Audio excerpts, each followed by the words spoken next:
Hello ಮಕ್ಕಳೇ, ಇವತ್ತಿನ ಕ್ಲಾಸಿಗೆ ನಿಮ್ಮೆಲ್ಲರಿಗೂ ಸ್ವಾಗತ. ಇವತ್ತು ನಾನು ನಿಮ್ಮ ಬಯಾಲಜಿ ಟೀಚರ್. ನನ್ನ ಹೆಸರು ಹರ್ಷಿತಾ. ನೀವು ಸ್ಕ್ರೀನ್ಶಾಟ್ ಅಂತ ಕೂಡ ಕರಿಬೋದು. ಸೊ ಇವತ್ತಿನ ಟಾಪಿಕ್ ಏನು, ನಾವೇಂದ್ರ ಬಗ್ಗೆ ಕಲಿತಿದ್ದೀವಿ ಅಂತ ನೋಡೋಣ.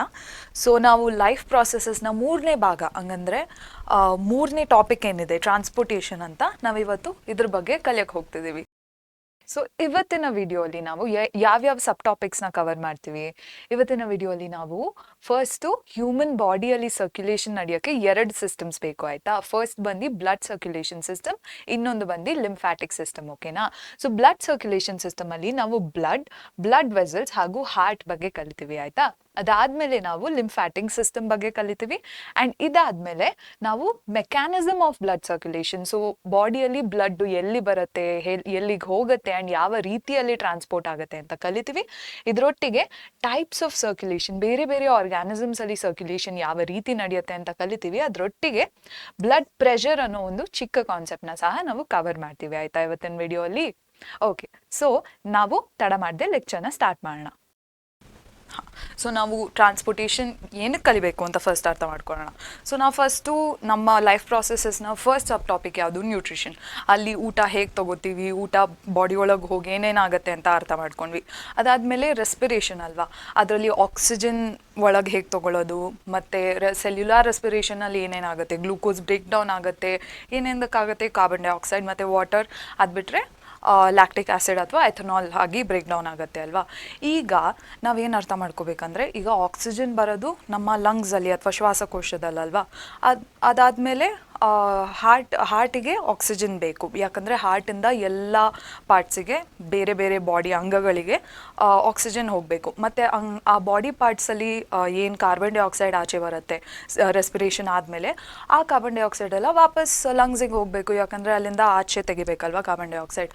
ಮತ್ತು ಇದು ಮಾತ್ರ ಅಲ್ಲದೆ ನಮ್ಮ ಎಕ್ಸ್ಕ್ರೀಟ್ರಿ ಸಿಸ್ಟಮ್ ಅಂತ ಏನಂತೀವಿ, ಅದರಲ್ಲಿ ಬರೋ ವೇಸ್ಟ್ ಪ್ರಾಡಕ್ಟ್ಸ್, ಯೂಸ್ ಆಗದೆ ಇರೋ ನೈಟ್ರೋಜನಸ್ ವೇಸ್ಟ್ ಅಂತ ಎಲ್ಲ ಏನಂತೀವಲ್ಲ, ಅದನ್ನು ಬಾಡಿಯಿಂದ ಆಚೆ ತೆಗಿಬೇಕು. ಇದಕ್ಕೆಲ್ಲ ನಮಗೆ ಒಂದು ಟ್ರಾನ್ಸ್ಪೋರ್ಟೇಷನ್ ಸಿಸ್ಟಮ್ ಅಂದರೆ ಏನಿಲ್ಲ, ಒಂದು ಜಾಗದಿಂದ ಬಾಡಿಯಲ್ಲಿರೋ ಒಂದು ಅಂಗದಿಂದ ಇನ್ನೊಂದು ಅಂಗಕ್ಕೆ ಹೇಗೆ ಈ ಸಬ್ಸ್ಟೆನ್ಸ್ನೆಲ್ಲ ನಾವು ಒಂದು ಕಡೆಯಿಂದ ಇನ್ನೊಂದು ಕಡೆಗೆ ಹೇಗೆ ತರೋದು, ಅದಕ್ಕೆ ನಮಗೆ ಟ್ರಾನ್ಸ್ಪೋರ್ಟೇಷನ್ ಸಿಸ್ಟಮ್ ಯೂಸ್ ಆಗುತ್ತೆ ಅಲ್ವಾ.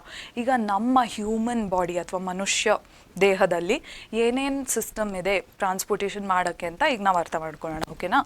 ಫಸ್ಟ್ ಬರೋದು ಬ್ಲಡ್ ಸರ್ಕ್ಯುಲೇಷನ್ ಸಿಸ್ಟಮ್. ಬ್ಲಡ್ ಅಥವಾ ರಕ್ತ ಅಂತ ನಾವೇನಂತೀವಿ, ಇದು ಮೇಜರಾಗಿ ಅಥವಾ ತುಂಬ ಜಾಸ್ತಿ ಯೂಸ್ ಆಗುವಂಥ ಒಂದು ಬ್ಲಡ್ ಸರ್ಕ್ಯುಲೇಷನ್ ಸಿಸ್ಟಮ್ ಅಂತ ನಾವು ಕರಿತೀವಿ. ಮತ್ತು ಇದು ಬಿಟ್ಟರೆ ಲಿಂಫ್ಯಾಟಿಕ್ ಸಿಸ್ಟಮ್ ಅಥವಾ ಲಿಂಫ್ಯಾಟಿಕ್ ಸರ್ಕ್ಯುಲೇಷನ್ ಅಂತ ಕೂಡ ಒಂದಿದೆ. ಇದೇನು, ಇದಕ್ಕೆ ಮತ್ತು ಬ್ಲಡ್ಡಿಗೆ ವ್ಯತ್ಯಾಸ ಏನು ಅಂತ ಎಲ್ಲ ತಿಳ್ಕೊಳ್ಳೋಣ, ಆಯಿತಾ. ಸೊ ಫಸ್ಟ್ ನಾವು ಬ್ಲಡ್ ಸರ್ಕ್ಯುಲೇಷನ್ ಸಿಸ್ಟಮಿಂದ ಸ್ಟಾರ್ಟ್ ಮಾಡ್ಕೊಳ್ಳೋಣ. ಬ್ಲಡ್ ಸರ್ಕ್ಯುಲೇಷನಲ್ಲಿ ಏನೇನು ಇರುತ್ತೆ, ಹಾರ್ಟ್, ಬ್ಲಡ್ ವೆಸಲ್ಸ್ ಅಂದರೆ ಅಂತ ಅಂದರೆ ಏನು ಅಂತ ಅರ್ಥ ಮಾಡ್ಕೊಳ್ಳೋಣ. ಸೊ ಫಸ್ಟ್ ನಮ್ಮದು ಬ್ಲಡ್ ಸರ್ಕ್ಯುಲೇಷನಲ್ಲಿ ಮೇನ್ ಬೇಕಾಗಿರೋದು ನಮ್ಮ ಬ್ಲಡ್ ಅಥವಾ ರಕ್ತ ಏನು, ನೀವು ಮುಂಚೆ ನಿಮ್ಮ ಅಂದರೆ ಮುಂಚಿನ ಕ್ಲಾಸಲ್ಲೆಲ್ಲ ಓದಿರ್ಬೋದು. ಬ್ಲಡ್ ಬಂದು ಒಂದು ಫ್ಲೂಯಿಡ್ ಕನೆಕ್ಟಿವ್ ಟಿಶ್ಯೂ. ಫ್ಲೂಯಿಡ್ ಅಂದರೆ ಏನಿಲ್ಲ, ಫ್ಲೂಯಿಡ್ ಅಂದರೆ ಲಿಕ್ವಿಡ್ ಅಷ್ಟೇ. ಸೊ ಲಿಕ್ವಿಡ್, ಇದರಲ್ಲಿ ಜಾಸ್ತಿ ಲಿಕ್ವಿಡ್ ಇರುತ್ತೆ.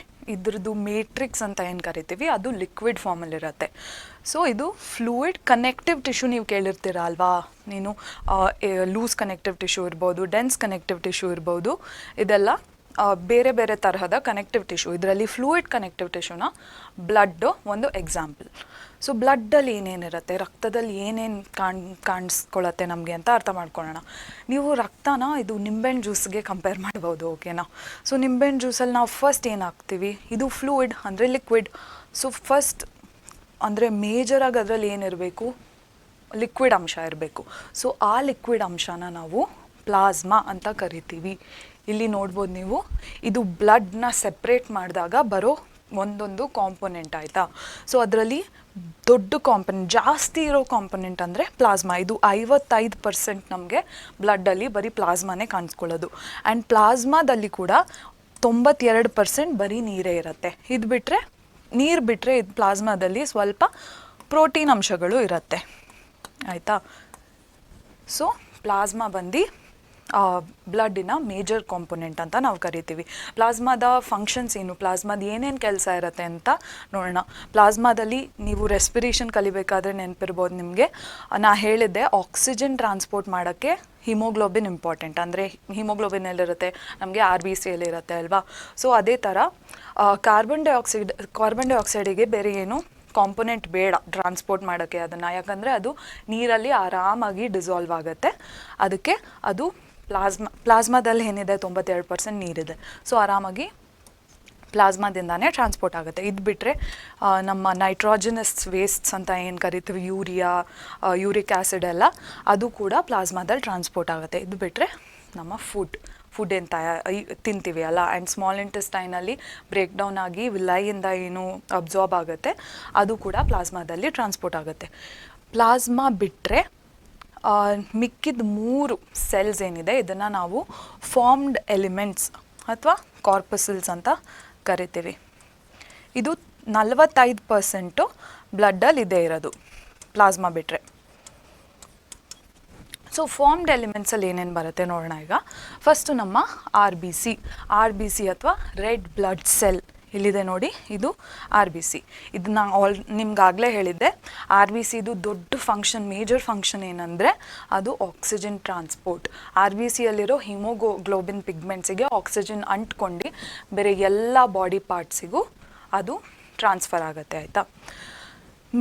RBC ಆದಮೇಲೆ ಬರೋ ಇಂಪಾರ್ಟೆಂಟ್ ಅಂದರೆ ಮುಖ್ಯ ಸೆಲ್ ಬಂದು WBC.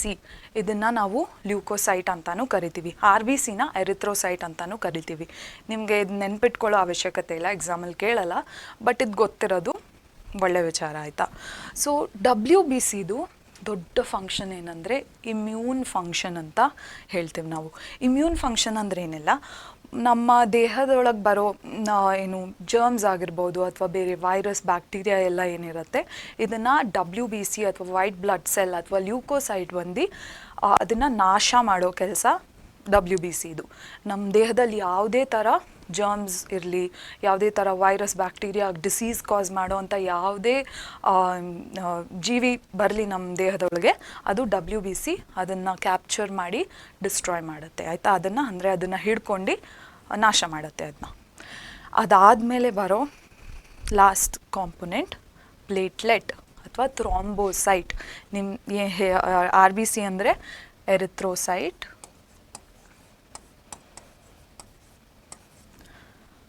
WBC ಅಂದರೆ ಲ್ಯೂಕೋಸೈಟ್, ಮತ್ತು ಪ್ಲೇಟ್ಲೆಟ್ ಅಂದರೆ ಥ್ರಾಂಬೋಸೈಟ್, ಆಯಿತಾ. ಸೊ ಪ್ಲೇಟ್ಲೆಟ್ದೇನು ಫಂಕ್ಷನ್ನು, ಏನು ಕೆಲಸ ಮಾಡುತ್ತೆ ಇದು ಬ್ಲಡ್ಡಲ್ಲಿ? ಬ್ಲಡ್ ಕ್ಲಾಟಿಂಗ್ ಅನ್ನೋದು ಒಂದು ದೊಡ್ಡ ಫಿನಾಮಿನಾ. ನಮಗೆ ಫಿನಾಮಿನಾ ಅಂದರೆ ಒಂದು ಕಾರ್ಯ, ಆಯಿತಾ. ಪ್ಲೇಟ್ಲೆಟ್ ಇದು ಏನು ಹೀಗಾದರೆ, ಈಗ ನಮಗೆ ಏನಾದರೂ ದೇಹದಲ್ಲಿ ಕಟ್ ಆಯಿತಾ ಅಥವಾ ಏನಾದರೂ ನೀವು ಬಿದ್ದು ಗಾಯ ಮಾಡ್ಕೊಂಡಿದ್ರೆ ಅಲ್ಲಿಂದ ರಕ್ತ ಸೋರುತ್ತೆ ತಾನೆ. ಬಟ್ ನೀವು ನಿಜವಾಗ್ಲೂ ಕೂತ್ಕೊಂಡು ಅಬ್ಸರ್ವ್ ಮಾಡಿದರೆ ನಿಮ್ಮ ಕಟ್ ಆಗಿದ್ದು ಒಂದು ಸ್ವಲ್ಪ ಹೊತ್ತಿಗೆ ಅದು ರಕ್ತ ಸೋರೋದು ಕಡಿಮೆ ಆಗುತ್ತೆ ಆ್ಯಂಡ್ ಹೋಗ್ತಾ ನಿಂತು ಬಿಡುತ್ತೆ ಅಲ್ವಾ. ಏನಾಗ್ತಿದೆ ಇದರಲ್ಲಿ, ಏನು ರಕ್ತದ ಯಾವ ಸೆಲ್ ಆಗಿರ್ಬೋದು ಏನು ಕೆಲಸ ಮಾಡಿ ಇದನ್ನು ನಿಲ್ಲಿಸ್ತಿದೆ ಅಂದರೆ ಆಗ ಕಾಣಿಸೋದು ನಮಗೆ ಪ್ಲೇಟ್ಲೆಟ್. ಈಗ ಪ್ಲೇಟ್ಲೆಟ್ ಇದು ದೊಡ್ಡ ಕೆಲಸ ಏನಂದರೆ ಆ ಕಟ್ ಆಗಿರೋ ಅಥವಾ ಗಾಯ ಆಗಿರೋ ಜಾಗದಲ್ಲಿ ಈ ಮೆಶ್ ಥರ, ಕಿಟಕಿಯಲ್ಲಿ ಮೆಶ್ ಹಾಕೋದು ಕಾಣಿಸುತ್ತೆ ಅಲ್ವಾ, ಆ ಥರ ಮೆಶ್ ಥರ ಅದ್ರ ಮೇಲೆ ಪೂರ್ತಿ ಕವರ್ ಮಾಡಿದಾಗ ಬ್ಲಡ್ ಆಚೆ ಹೋಗೋದು ಆಟೋಮ್ಯಾಟಿಕಲಿ ಕಡಿಮೆ ಆಗುತ್ತೆ, ಆಯಿತಾ. ಸೊ ಇಟ್ ಪ್ರಿವೆಂಟ್ಸ್ ಗಾಯ, ಯಾವುದೇ ಥರ ಗಾಯ ಆದಾಗ ಬ್ಲಡ್ ಲಾಸ್ ಅಥವಾ ರಕ್ತನ ನಾವು ಹೇಗೆ ಕಳ್ಕೊತೀವಿ ಅದನ್ನು ನಿಲ್ಲಿಸೋ ಕೆಲಸ ಬಂದು ಪ್ಲೇಟ್ಲೆಟ್ ಇದು. ಮತ್ತು ರೆಡ್ಯೂಸ್ ಬ್ಲಡ್ ಪ್ರೆಷರ್. ಈಗ ದೇಹದಿಂದ ರಕ್ತ ಆಚೆನೇ ಹೋಗ್ತಿದ್ರೆ ಅದರದ್ದು ಪ್ರೆಷರ್ ಕೂಡ ಕಡಿಮೆ ಆಗುತ್ತೆ ಅಲ್ವಾ. ಅದು ನಮ್ಮ ಸರ್ಕ್ಯುಲೇಷನ್ನಿಗೆ ಒಳ್ಳೆ ಕೆಲಸ ಅಲ್ಲ, ಆಯಿತಾ. ಸೊ ಅದನ್ನು ಕಡಿಮೆ ಮಾಡುವಂತಹ ಕೆಲಸ ಕೂಡ ಪ್ಲೇಟ್ಲೆಟ್ ಇದು. ಇದು ಮೆಶ್ ಆಫ್ ಪ್ರೋಟೀನ್ಸ್ನ ಗಾಯದ ಮೇಲೆ ಪ್ರೋಟೀನ್ಸ್ನ ಒಂದು ದೊಡ್ಡ ಪದರ ಥರ ಹಾಕ್ಬಿಟ್ಟು ಅದು ದೇಹದಿಂದ ಆಚೆ ಬ್ಲಡ್ ಹೋಗ್ದಿರೋಂಗೆ ನೋಡ್ಕೊಳ್ಳುತ್ತೆ ಪ್ಲೇಟ್ಲೆಟ್ಸ್. ಸೊ ಇಲ್ಲಿ ನೋಡ್ಬೋದು ಪ್ಲಾಸ್ಮಾ 55% ಅಂದಿದೆ. ಇವು ಮೂರು WBC, ಪ್ಲೇಟ್ಲೆಟ್ ಮತ್ತು RBC ಸೇರಿ 45% ಬ್ಲಡ್ಡಲ್ಲಿ ಕಾಣಿಸ್ಕೊಳ್ಳುತ್ತೆ, ಆಯಿತಾ. ಸೊ ಇದು ನಮ್ಮ ಬ್ಲಡ್ಡಿನ ಕಾಂಪೋಸಿಷನ್ ಅಥವಾ ಬ್ಲಡ್ಡಲ್ಲಿ ಏನೇನಿದೆ ಅಂತ ಈ ಸ್ಲೈಡಲ್ಲಿ ಹೇಳ್ಕೊಟ್ಟಿದ್ದೀನಿ ನಿಮಗೆ. ಈಗ ನಾವು ಬ್ಲಡ್ ವೆಸಲ್ಸ್ ಅಂದ್ರೆ ಏನು ಅಂತ ಅರ್ಥ ಮಾಡ್ಕೊಳ್ಳೋಣ ಆಯಿತಾ. ಈಗ ರಕ್ತದಲ್ಲಿ ಏನೇನಿದೆ, ಅದ್ರ ಕೆಲಸ ಏನು ಅಂತ ಎಲ್ಲ ಅರ್ಥ ಮಾಡ್ಕೊಂಡ್ವಿ. ಈಗ ರಕ್ತನ ಒಂದು ಜಾಗದಿಂದ ಇನ್ನೊಂದು ಜಾಗಕ್ಕೆ ಹೇಗೆ ತೊಗೊಂಡು ಹೋಗೋದು, ಈಗ ನಾವು ತಿಳ್ಕೊಂಡ್ವಿ ಆಕ್ಸಿಜನ್ ಬಂದು ಲಂಗ್ಸಲ್ಲಿ ಸಿಗತ್ತೆ, ಆದರೆ ಪಂಪ್ ಬಂದು ನಮ್ಮ ಹಾರ್ಟ್ ಅಲ್ವಾ, ಅಂದರೆ ಹೃದಯ ಅಲ್ವಾ. ಈಗ ಲಂಗ್ಸಿಂದ ಹಾರ್ಟಿಗೆ ಹೇಗೆ ತರೋದು ರಕ್ತನ, ಆ ಕೆಲಸ ಬಂದು ನಮ್ಮ ಬ್ಲಡ್ ವೆಸಲ್ಸ್. ಇದು ಬ್ಲಡ್ ವೆಸಲ್ಸ್ ಏನು ಅಲ್ಲ ಮಕ್ಕಳೇ, ಇದು ಟ್ಯೂಬ್ ಥರ ಆಯಿತಾ. ನಾವು ಈಗ ನೀರನ್ನ ಒಂದು ಕಡೆಯಿಂದ ಇನ್ನೊಂದು ಕಡೆಗೆ ಮನೆಯಲ್ಲಿ ಏನು ತರಿಸ್ಬೇಕಂದ್ರೆ ಟ್ಯೂಬ್ಸೇ ಯೂಸ್ ಮಾಡುತ್ತಾನೆ, ಪೈಪ್ಗಳನ್ನ ಯೂಸ್ ಮಾಡ್ತೀವಿ ನಾವು. ಕೆಳಗೆ ಗ್ರೌಂಡ್ ಫ್ಲೋರಲ್ಲಿ ಮೋಟರ್ ಇರುತ್ತೆ, ಥರ್ಡ್ ಫ್ಲೋರಿಗೆ ನೀರು ಬೇಕಂದರೆ ಮೋಟರ್ ಆನ್ ಮಾಡ್ತೀರಾ, ನೀರು ಪೈಪಲ್ಲಿ ಹೋಗುತ್ತೆ ಅಲ್ವಾ. ಅದೇ ಥರ ಪೈಪ್ ಬಂದು ನಮ್ಮ ಬ್ಲಡ್ ವೆಸಲ್ಸ್, ಅಂದರೆ tubes that carry blood from and to the heart. ನಾ ಹೇಳಿದ್ದೆ ಹಾರ್ಟಿಗೆ ಆಕ್ಸಿಜನೇಟೆಡ್ ಬ್ಲಡ್ ಕೂಡ ಬರುತ್ತೆ, ಡಿಆಕ್ಸಿಜನೇಟೆಡ್ ಬ್ಲಡ್ ಕೂಡ ಬರುತ್ತೆ. ಯಾಕಂದರೆ ಬಾಡಿಯಲ್ಲಿ ದೇಹದಲ್ಲಿ ಬೇರೆ ಎಲ್ಲ ಕಡೆ ರೆಸ್ಪಿರೇಷನ್ ಆಗಿ ಕಾರ್ಬನ್ ಡೈಆಕ್ಸೈಡ್ ಏನಿದೆ ಅದು ಕೂಡ ಹಾರ್ಟಿಗೆ ಬರುತ್ತೆ. ಯಾಕಂದರೆ ಅಲ್ಲಿಂದ ಲಂಗ್ಸಿಗೆ ವಾಪಸ್ ಹೋಗಬೇಕು, ಲಂಗ್ಸಿಂದ ಆಚೆಗೆ ಬಿಡಬೇಕು. ಅದೇ ಥರ ಲಂಗ್ಸಿಗೆ ಬಂದಿರೋ ಆಕ್ಸಿಜನ್ನ ಬ್ಲಡ್ ಒಳಗೆ ತಂದು ಹಾರ್ಟಲ್ಲಿ ಪಂಪ್ ಮಾಡಿ ಬೇರೆ ಎಲ್ಲ ದೇಹದ ಅಂಗಗಳಿಗೆ ಕಳಿಸ್ಬೇಕು. ಯಾಕಂದರೆ ಆಕ್ಸಿಜನ್ ಬೇಕು ರೆಸ್ಪಿರೇಷನ್ ಮಾಡೋಕ್ಕೆ ಅಲ್ವಾ. So tubes that carry blood away from and towards the heart R known as blood vessels. ಈ ಬ್ಲಡ್ ವೆಸಲ್ಸಲ್ಲಿ 3 ಥರದ ವೆಸಲ್ಸ್ ಇರುತ್ತೆ ಆಯಿತಾ. ಮೊದಲನೇದು ಆರ್ಟರೀಸ್, ಎರಡನೇದು ವೇನ್ಸ್ ಮತ್ತು ಮೂರನೇದು ಕ್ಯಾಪಿಲರೀಸ್. ಆರ್ಟರೀಸ್ ಅಂದರೆ ಏನು ಅಂತ ನಾವು ಫಸ್ಟ್ ಅರ್ಥ ಮಾಡ್ಕೊಳ್ಳೋಣ, ಇದಾದಮೇಲೆ ವೇನ್ಸ್ ಮತ್ತು ಕ್ಯಾಪಿಲರೀಸಿಗೆ ಹೋಗೋಣ. ಆರ್ಟರೀಸ್ ಅಂದರೆ ಏನು, ಇದು ಯಾವ ಥರ ಟ್ಯೂಬ್ಗಳು. ಈ ಟ್ಯೂಬ್ಗಳು ಹಾರ್ಟಿಂದ ಬೇರೆ ಬೇರೆ ಅಂಗಗಳಿಗೆ ರಕ್ತನ ಕ್ಯಾರಿ ಮಾಡೋ ಕೆಲಸ ಆರ್ಟರೀಸ್ದು ಆಯಿತಾ. ಈಗ ಹಾರ್ಟ್ ಅಂದರೆ ಏನಂದೆ ನಾನು, ಪಂಪ್ ಅಂತ ಅಂದೆ ಅಲ್ವಾ. ಸೊ ಒಂದು ಪಂಪ್ ಮಾಡಿದ ತಕ್ಷಣ, ಹಾರ್ಟ್ ಪಂಪ್ ಮಾಡಿದ ತಕ್ಷಣ ರಕ್ತದ್ದು ಪ್ರೆಷರ್ ತುಂಬ ಜಾಸ್ತಿ ಇರುತ್ತೆ ಅಲ್ವಾ. ಮೋಟರ್ದು ಅದೇ ಕೆಲಸ ತಾನೆ. ಮೋಟರ್ ಪಂಪ್ ಮಾಡಿದಾಗ ಫುಲ್ ಪ್ರೆಷರಲ್ಲಿ ನೀರು ಮೇಲೆ ಇಡತ್ತೆ. ಅದೇ ಥರ ಹಾರ್ಟ್ ಬ್ಲಡ್ನ ಪಂಪ್ ಮಾಡಿದಾಗ ಬ್ಲಡ್ ಇದು ಪ್ರೆಷರ್ ತುಂಬ ಇರುತ್ತೆ ಅದು. ಆ್ಯಂಡ್ ಆರ್ಟರೀಸೇ ನಮ್ಮ ಟ್ಯೂಬ್ಸ್ ತೊಗೊಂಡು ಹೋಗ್ತಿರೋದಲ್ವ ಬ್ಲಡ್ಡಿಂದ ಹಾರ್ಟ್ನ, ಹಾರ್ಟಿಂದ ಬ್ಲಡ್ನ. ಸೊ ಆರ್ಟರೀಸಲ್ಲಿ ಬ್ಲಡ್ಡಿದು ಪ್ರೆಷರ್ ತುಂಬ ಜಾಸ್ತಿ ಇರುತ್ತೆ. ಯಾವ ಥರ ಬ್ಲಡ್ನ ತೊಗೊಂಡು ಹೋಗ್ತಿದೆ ಆರ್ಟರೀಸ್, ಈಗ ನಾ ಹೇಳಿದೆ ಹಾರ್ಟಿಂದ ತೊಗೊಂಡು ಹೋಗ್ತಿದೆ ಬೇರೆ ಬೇರೆ ಅಂಗಕ್ಕೆ. ಹಾರ್ಟಿಂದ ಏನನ್ನ ಬೇರೆ ಬೇರೆ ಅಂಗಕ್ಕೆ ತೊಗೊಂಡು ಹೋಗಬೇಕು, ಆಕ್ಸಿಜನ್ನ ಇಟ್ಕೊಂಡೇ ಬೇರೆ ಬೇರೆ ಟಿಶ್ಯೂಸ್ ಅಥವಾ ಸೆಲ್ಸ್ ಇರ್ಬೋದು, ಅದು ರೆಸ್ಪಿರೇಷನ್ ಮಾಡುತ್ತೆ ಅಲ್ವಾ. ಸೊ ಆಕ್ಸಿಜನೇಟೆಡ್ ಬ್ಲಡ್ನ ಆರ್ಟರೀಸ್ ಹಾರ್ಟಿಂದ ಬೇರೆ ಬೇರೆ ಪಾರ್ಟ್ಸಿಗೆ ಕ್ಯಾರಿ ಮಾಡುತ್ತೆ. ಎಲ್ಲ ಆರ್ಟರೀಸ್ ಮಾಡುತ್ತೆ, ಬಟ್ ಒಂದೇ ಒಂದು ಆರ್ಟ್ರಿ ಮಾಡಲ್ಲ. ಅದನ್ನು ನಾವು ಪಲ್ಮನರಿ ಆರ್ಟರಿ ಅಂತೀವಿ. ದೇಹದಲ್ಲಿರೋ ಎಲ್ಲ ಆರ್ಟರೀಸ್ ಆಕ್ಸಿಜನ್ ಇರೋ ಬ್ಲಡ್ನ ತೊಗೊಂಡು ಹೋದರೆ ಪಲ್ಮನರಿ ಆರ್ಟರಿ ಮಾತ್ರ ಡಿಆಕ್ಸಿಜನೇಟೆಡ್ ಬ್ಲಡ್ನ ಕ್ಯಾರಿ ಮಾಡುತ್ತೆ. ಈಗ ಪಲ್ಮನರಿ ಅಂದರೆ ಎನಿಥಿಂಗ್ ಲಂಗ್ಸಿಗೆ ರಿಲೇಟ್ ಆಗೋ ಯಾವುದೇ ಶಬ್ದನ ನಾವು ಪಲ್ಮನರಿ ಅಂತ ಹೇಳ್ತೀವಿ, ಪಲ್ಮೊನರಿ. ಸೊ ಲಂಗ್ಸಿಗೆ ನಮ್ಮ ಹೃದಯದಿಂದ ಲಂಗ್ಸಿಗೆ ರಕ್ತ ಕ್ಯಾರಿ ಮಾಡುವಂತಹ ಡಿಆಕ್ಸಿಜನೇಟೆಡ್, ಆಕ್ಸಿಜನ್ ಇಲ್ಲದೇ ಇರೋವಂಥ ರಕ್ತನ ಕ್ಯಾರಿ ಮಾಡೋ ಆರ್ಟರಿನ ನಾವು ಪಲ್ಮನರಿ ಆರ್ಟ್ರಿ ಅಂತ ಕರಿತೀವಿ. ಸೊ ಇದು ಅರ್ಥ ಆಗಿದೆ ಅನ್ಕೋತೀನಿ ನಿಮಗೆ. ದೇಹದಲ್ಲಿರೋ ಎಲ್ಲ ಆರ್ಟರಿ ಬಟ್ ಪಲ್ಮನರಿ ಆರ್ಟ್ರಿ ಆಕ್ಸಿಜನ್ನ ಕ್ಯಾರಿ ಮಾಡುತ್ತೆ. ಅದಾದಮೇಲೆ ಈಗ ತುಂಬ ಪ್ರೆಷರ್ ಇದೆ ಅಂದೆ, ಹಾರ್ಟಿಂದ ರಕ್ತ ಬರ್ತಿದೆ ಅಂದೆ. ಈಗ ತುಂಬ ಸಣ್ಣ ವಾಲ್ಸ್ ಇದ್ದರೆ ಅದು ಮುರಿದು ಹೋಗೋ ಅಥವಾ ಒಡೆದು ಹೋಗೋ ತುಂಬಾ ಚಾನ್ಸಸ್ ಇರುತ್ತೆ ಆಯಿತಾ. ಅದಕ್ಕೆ ಆರ್ಟರೀಸ್ದು ಗೋಡೆ ಅಥವಾ ವಾಲ್ಸ್ ಏನಿದೆ ಥಿಕ್ಕಾಗಿರುತ್ತೆ, ದಪ್ಪ ದಪ್ಪ ವಾಲ್ಸ್ ಇರುತ್ತೆ. ಸೊ ದಟ್ ಅದು ಮುರಿದೇ ಇರಲಿ ಒಡಿದೇ ಇರಲಿ ಅಂತ ಆರ್ಟರೀಸ್ದು ವಾಲ್ಸು ದಪ್ಪ ದಪ್ಪ ಇರುತ್ತೆ. ಹಾಂ, ವಾಲ್ಸ್ ಅನ್ನೋ ಒಂದು ಶಬ್ದದ ಅರ್ಥ ನೀವು ಮಾಡ್ಕೋಬೇಕು. ವಾಲ್ಸ್ ಏನಂದರೆ, ಈಗ ನಾನು ನಿಮಗೆ ನ್ಯೂಟ್ರಿಷನಲ್ಲಿ ಸ್ಫಿಂಕ್ಟರ್ ಬಗ್ಗೆ ಹೇಳ್ಕೊಟ್ಟಿದ್ದೆ. ಸ್ಫಿಂಕ್ಟರ್ ಕೂಡ ಮಸಲ್ಸೇ ವಾಲ್ಸ್ ಥರ. ಆ್ಯಂಡ್ ಸ್ಫಿಂಕ್ಟರ್ದು ಮತ್ತು ವಾಲ್ಸ್ದು ಕೆಲಸ ಒಂದೇ ಥರ ಇದೆ ಆಯಿತಾ. ಸೊ ಸ್ಫಿಂಕ್ಟರ್ ಏನು ಮಾಡುತ್ತೆ, ನಾವು ಲೋವರ್ ಇಸೋಫೇಗಲ್ ಸ್ಫಿಂಕ್ಟರ್ ಬಗ್ಗೆ ಕಲ್ತಿದ್ವಿ. ಅದು ಇಸೋಫೇಗಸಿಂದ ಬರೀ ಸ್ಟಮಕ್ಕಿಗೆ ಅಥವಾ ಹೊಟ್ಟೆಗೆ ಮಾತ್ರ ಊಟ ಹೋಗೋಂಗೆ ನೋಡ್ಕೊಳ್ಳುತ್ತೆ. ವಾಪಸ್ ಬ್ಯಾಕ್ ಫ್ಲೋ ಅಂತ ಏನು ಕರಿತೀವಿ ಅದಾಗದೇ ಇರೋಂಗೆ ಸ್ಫಿಂಕ್ಟರ್ ನೋಡ್ಕೊಳ್ಳುತ್ತೆ ಅಲ್ವಾ. ಅದೇ ಕೆಲಸ ನಮ್ಮ ವಾಲ್ವ್ಸ್ ಇದು ಆಯಿತಾ. ಈಗ ಏನಾಯಿತು, ಆರ್ಟರೀಸಲ್ಲಿ ಪ್ರೆಷರ್ ಜಾಸ್ತಿ ಇರುತ್ತೆ ಅಲ್ವಾ. ಸೊ ಪ್ರೆಷರ್ ಜಾಸ್ತಿ ಇದ್ದಾಗ ಮುಂದೆ ಮಾತ್ರ ಸಾಗೋಕ್ಕಾಗತ್ತೆ ಆಯಿತಾ ರಕ್ತ, ಹಿಂದೆ ವಾಪಸ್ ಬರೋ ಚಾನ್ಸ್ ತುಂಬಾ ಕಡಿಮೆ ಇರುತ್ತೆ. ಅದು ಏನು ಕಾರಣದಿಂದ ನಮ್ಮ ಆರ್ಟ್ರೀಸಲ್ಲಿ ವಾಲ್ಸ್ ಅನ್ನೋದು ನಾವು ನೋಡೋಕ್ಕಾಗಲ್ಲ. ಈಗ ಆರ್ಟ್ರೀಸ್ ಬಗ್ಗೆ ಅರ್ಥ ಮಾಡ್ಕೊಂಡ್ವಿ, ಅದು ಎಲ್ಲಿಂದ ಎಲ್ಲಿಗೆ ರಕ್ತ ತೊಗೊಂಡು ಹೋಗುತ್ತೆ ಅಂತ ಅರ್ಥ ಮಾಡ್ಕೊಂಡ್ವಿ, ಆ್ಯಂಡ್ ಯಾವ ಥರ ರಕ್ತ ತೊಗೊಂಡು ಹೋಗುತ್ತೆ ಅಂತ ಅರ್ಥ ಮಾಡ್ಕೊಂಡ್ವಿ ಅಲ್ವಾ. ಈಗ ನೆಕ್ಸ್ಟು ವೇನ್ಸಿಗೆ ಹೋಗೋಣ ನಾವು. ಈಗ ವೇನ್ಸ್ನ ಆರ್ಟ್ರೀಸ್ ಜೊತೆ ಕಂಪೇರ್ ಮಾಡ್ಕೊಂಡು ಅರ್ಥ ಮಾಡ್ಕೊಳ್ಳಿ, ನಿಮ್ಗಾಗ ಬೇಗ ಅರ್ಥ ಆಗುತ್ತೆ ಎಲ್ಲ. ಸೊ ಆರ್ಟರೀಸು ಹಾರ್ಟಿಂದ ಬೇರೆ ಬೇರೆ ಅಂಗಕ್ಕೆ ರಕ್ತನ ತೊಗೊಂಡು ಹೋಗುತ್ತೆ. ವೇನ್ಸು ಉಲ್ಟಾ ಕೆಲಸ ಮಾಡುತ್ತೆ, ಬೇರೆ ಬೇರೆ ಅಂಗಗಳಿಂದ ಹಾರ್ಟಿಗೆ ವಾಪಸ್ ರಕ್ತ ತರೋ ಟ್ಯೂಬ್ಗಳನ್ನ ನಾವು ವೇನ್ಸ್ ಅಂತ ಅಂತೀವಿ. It carries blood from different organs of the body to the heart ಅಂತ ನೀವು ಅರ್ಥ ಮಾಡ್ಕೋಬೇಕು. ಈಗ ವೇನ್ಸ್ ಬೇರೆ ಬೇರೆ, ಈಗ ಹಾರ್ಟ್ ಪಂಪ್ ಮಾಡಿದ್ರಿಂದ ಪ್ರೆಷರ್ ಜಾಸ್ತಿ ಇದೆ ಅಲ್ವಾ, ಬಟ್ ನಮ್ಮ ಬೇರೆ ಆರ್ಗನ್ಸ್ ಎಲ್ಲ ಪಂಪ್ ಮಾಡೋ ಕೆಲಸ ಮಾಡಲ್ಲ ಅಲ್ವಾ. ಸೊ ಪ್ರೆಷರ್ ತುಂಬ ಕಡಿಮೆನೇ ಇರುತ್ತೆ ನಮ್ಮ ವೇನ್ಸಲ್ಲಿ. ಅದಾದಮೇಲೆ ಯಾವ ಥರ ರಕ್ತ ತೊಗೊಂಡು ಹೋಗುತ್ತೆ, ಈಗ ನಮ್ಮ ಬಾಡಿಯಲ್ಲಿರೋ ಬೇರೆ ಪಾರ್ಟ್ಸಿಂದ ತೊಗೊಂಡು ಹೋಗ್ತಿದೆ ಅಂದರೆ ಅದು ರೆಸ್ಪಿರೇಷನ್ ಮಾಡಿ ಆಕ್ಸಿಜನ್ನ ತೊಗೊಂಡು ವಾಪಸ್ ಕಾರ್ಬನ್ ಡೈಆಕ್ಸೈಡ್ನ ಆಚೆ ಬಿಟ್ಟಿರೋ ಬ್ಲಡ್ನ ತೊಗೊಂಡು ಹೋಗ್ತಿದೆ, ಅಥವಾ ಡಿಆಕ್ಸಿಜನೇಟೆಡ್ ಬ್ಲಡ್ನ ಕ್ಯಾರಿ ಮಾಡುತ್ತೆ. ಎಕ್ಸೆಪ್ಟ್ ಎಲ್ಲ ವೇನ್ಸ್ ಬಟ್ ಪಲ್ಮನರಿ ವೇನ್ ಅಲ್ಲ. ನೀವು ಹೀಗೆ ನೆನ್ಪಿಟ್ಕೊಳ್ಳಿ, ಎಲ್ಲ ಆರ್ಟರೀಸ್ ಬಟ್ ಆದರೆ ಪಲ್ಮನರಿ ಆರ್ಟ್ರಿ ಅಲ್ಲ. ಅದೇ ಥರ ಎಲ್ಲ ವೇನ್ಸ್ ಆದರೆ ಪಲ್ಮನರಿ ವೇನ್ ಅಲ್ಲ. ಪಲ್ಮನರಿ ಅಂದರೆ ನಾ ಹೇಳಿದ್ದೆ ಲಂಗ್ಸಿಗೆ ರಿಲೇಟ್ ಆದದ್ದು, ಲಂಗ್ಸಿಗೆ ಸಂಬಂಧಪಟ್ಟಿದ್ದು ಅಲ್ವಾ. ಸೊ ಈ ವೇನ್ ಏನು ಮಾಡುತ್ತೆ, ಆಕ್ಸಿಜನೇಟೆಡ್ ಬ್ಲಡ್ನ ಲಂಗ್ಸಿಂದ ಹಾರ್ಟಿಗೆ ತೊಗೊಂಡು ಬರೋ ಕೆಲಸ ಪಲ್ಮನರಿ ವೇನದ್ದು. ಈ ವೇನ್ ಬಿಟ್ಟರೆ ದೇಹದಲ್ಲಿರೋ ಬೇರೆ ಎಲ್ಲ ವೇನ್ಸು ಡಿಆಕ್ಸಿಜನೇಟೆಡ್ ಬ್ಲಡ್ನ ಮಾತ್ರ ಕ್ಯಾರಿ ಮಾಡೋದು. ಇದು ಎಕ್ಸೆಪ್ಷನ್ ಆಯಿತಾ. ಸೊ ಇದಾದಮೇಲೆ ಈಗ ಪ್ರೆಷರ್ ಜಾಸ್ತಿ ಇಲ್ಲ ವೇನ್ಸಲ್ಲಿ ಬರೋ ರಕ್ತದಲ್ಲಿ, ಪ್ರೆಷರ್ ಜಾಸ್ತಿ ಇಲ್ಲ ಅಂದರೆ ದಪ್ಪ ದಪ್ಪ ಗೋಡೆ ಅವಶ್ಯಕತೆ ಇಲ್ಲ. ಈ ಗೋಡೆ ಮುರಿದು ಹೋಗೋ ಅಷ್ಟು ಪ್ರೆಷರ್ ಇಲ್ಲ ಈ ರಕ್ತದಲ್ಲಿ. ಸೊ ಸಣ್ಣ ಸಣ್ಣ ಅಥವಾ ಥಿನ್ ಬಾಲ್ಸ್ ಮಾತ್ರ ನಮಗೆ ವೇನ್ಸಲ್ಲಿ ನೋಡೋಕ್ಕೆ ಸಿಗುತ್ತೆ.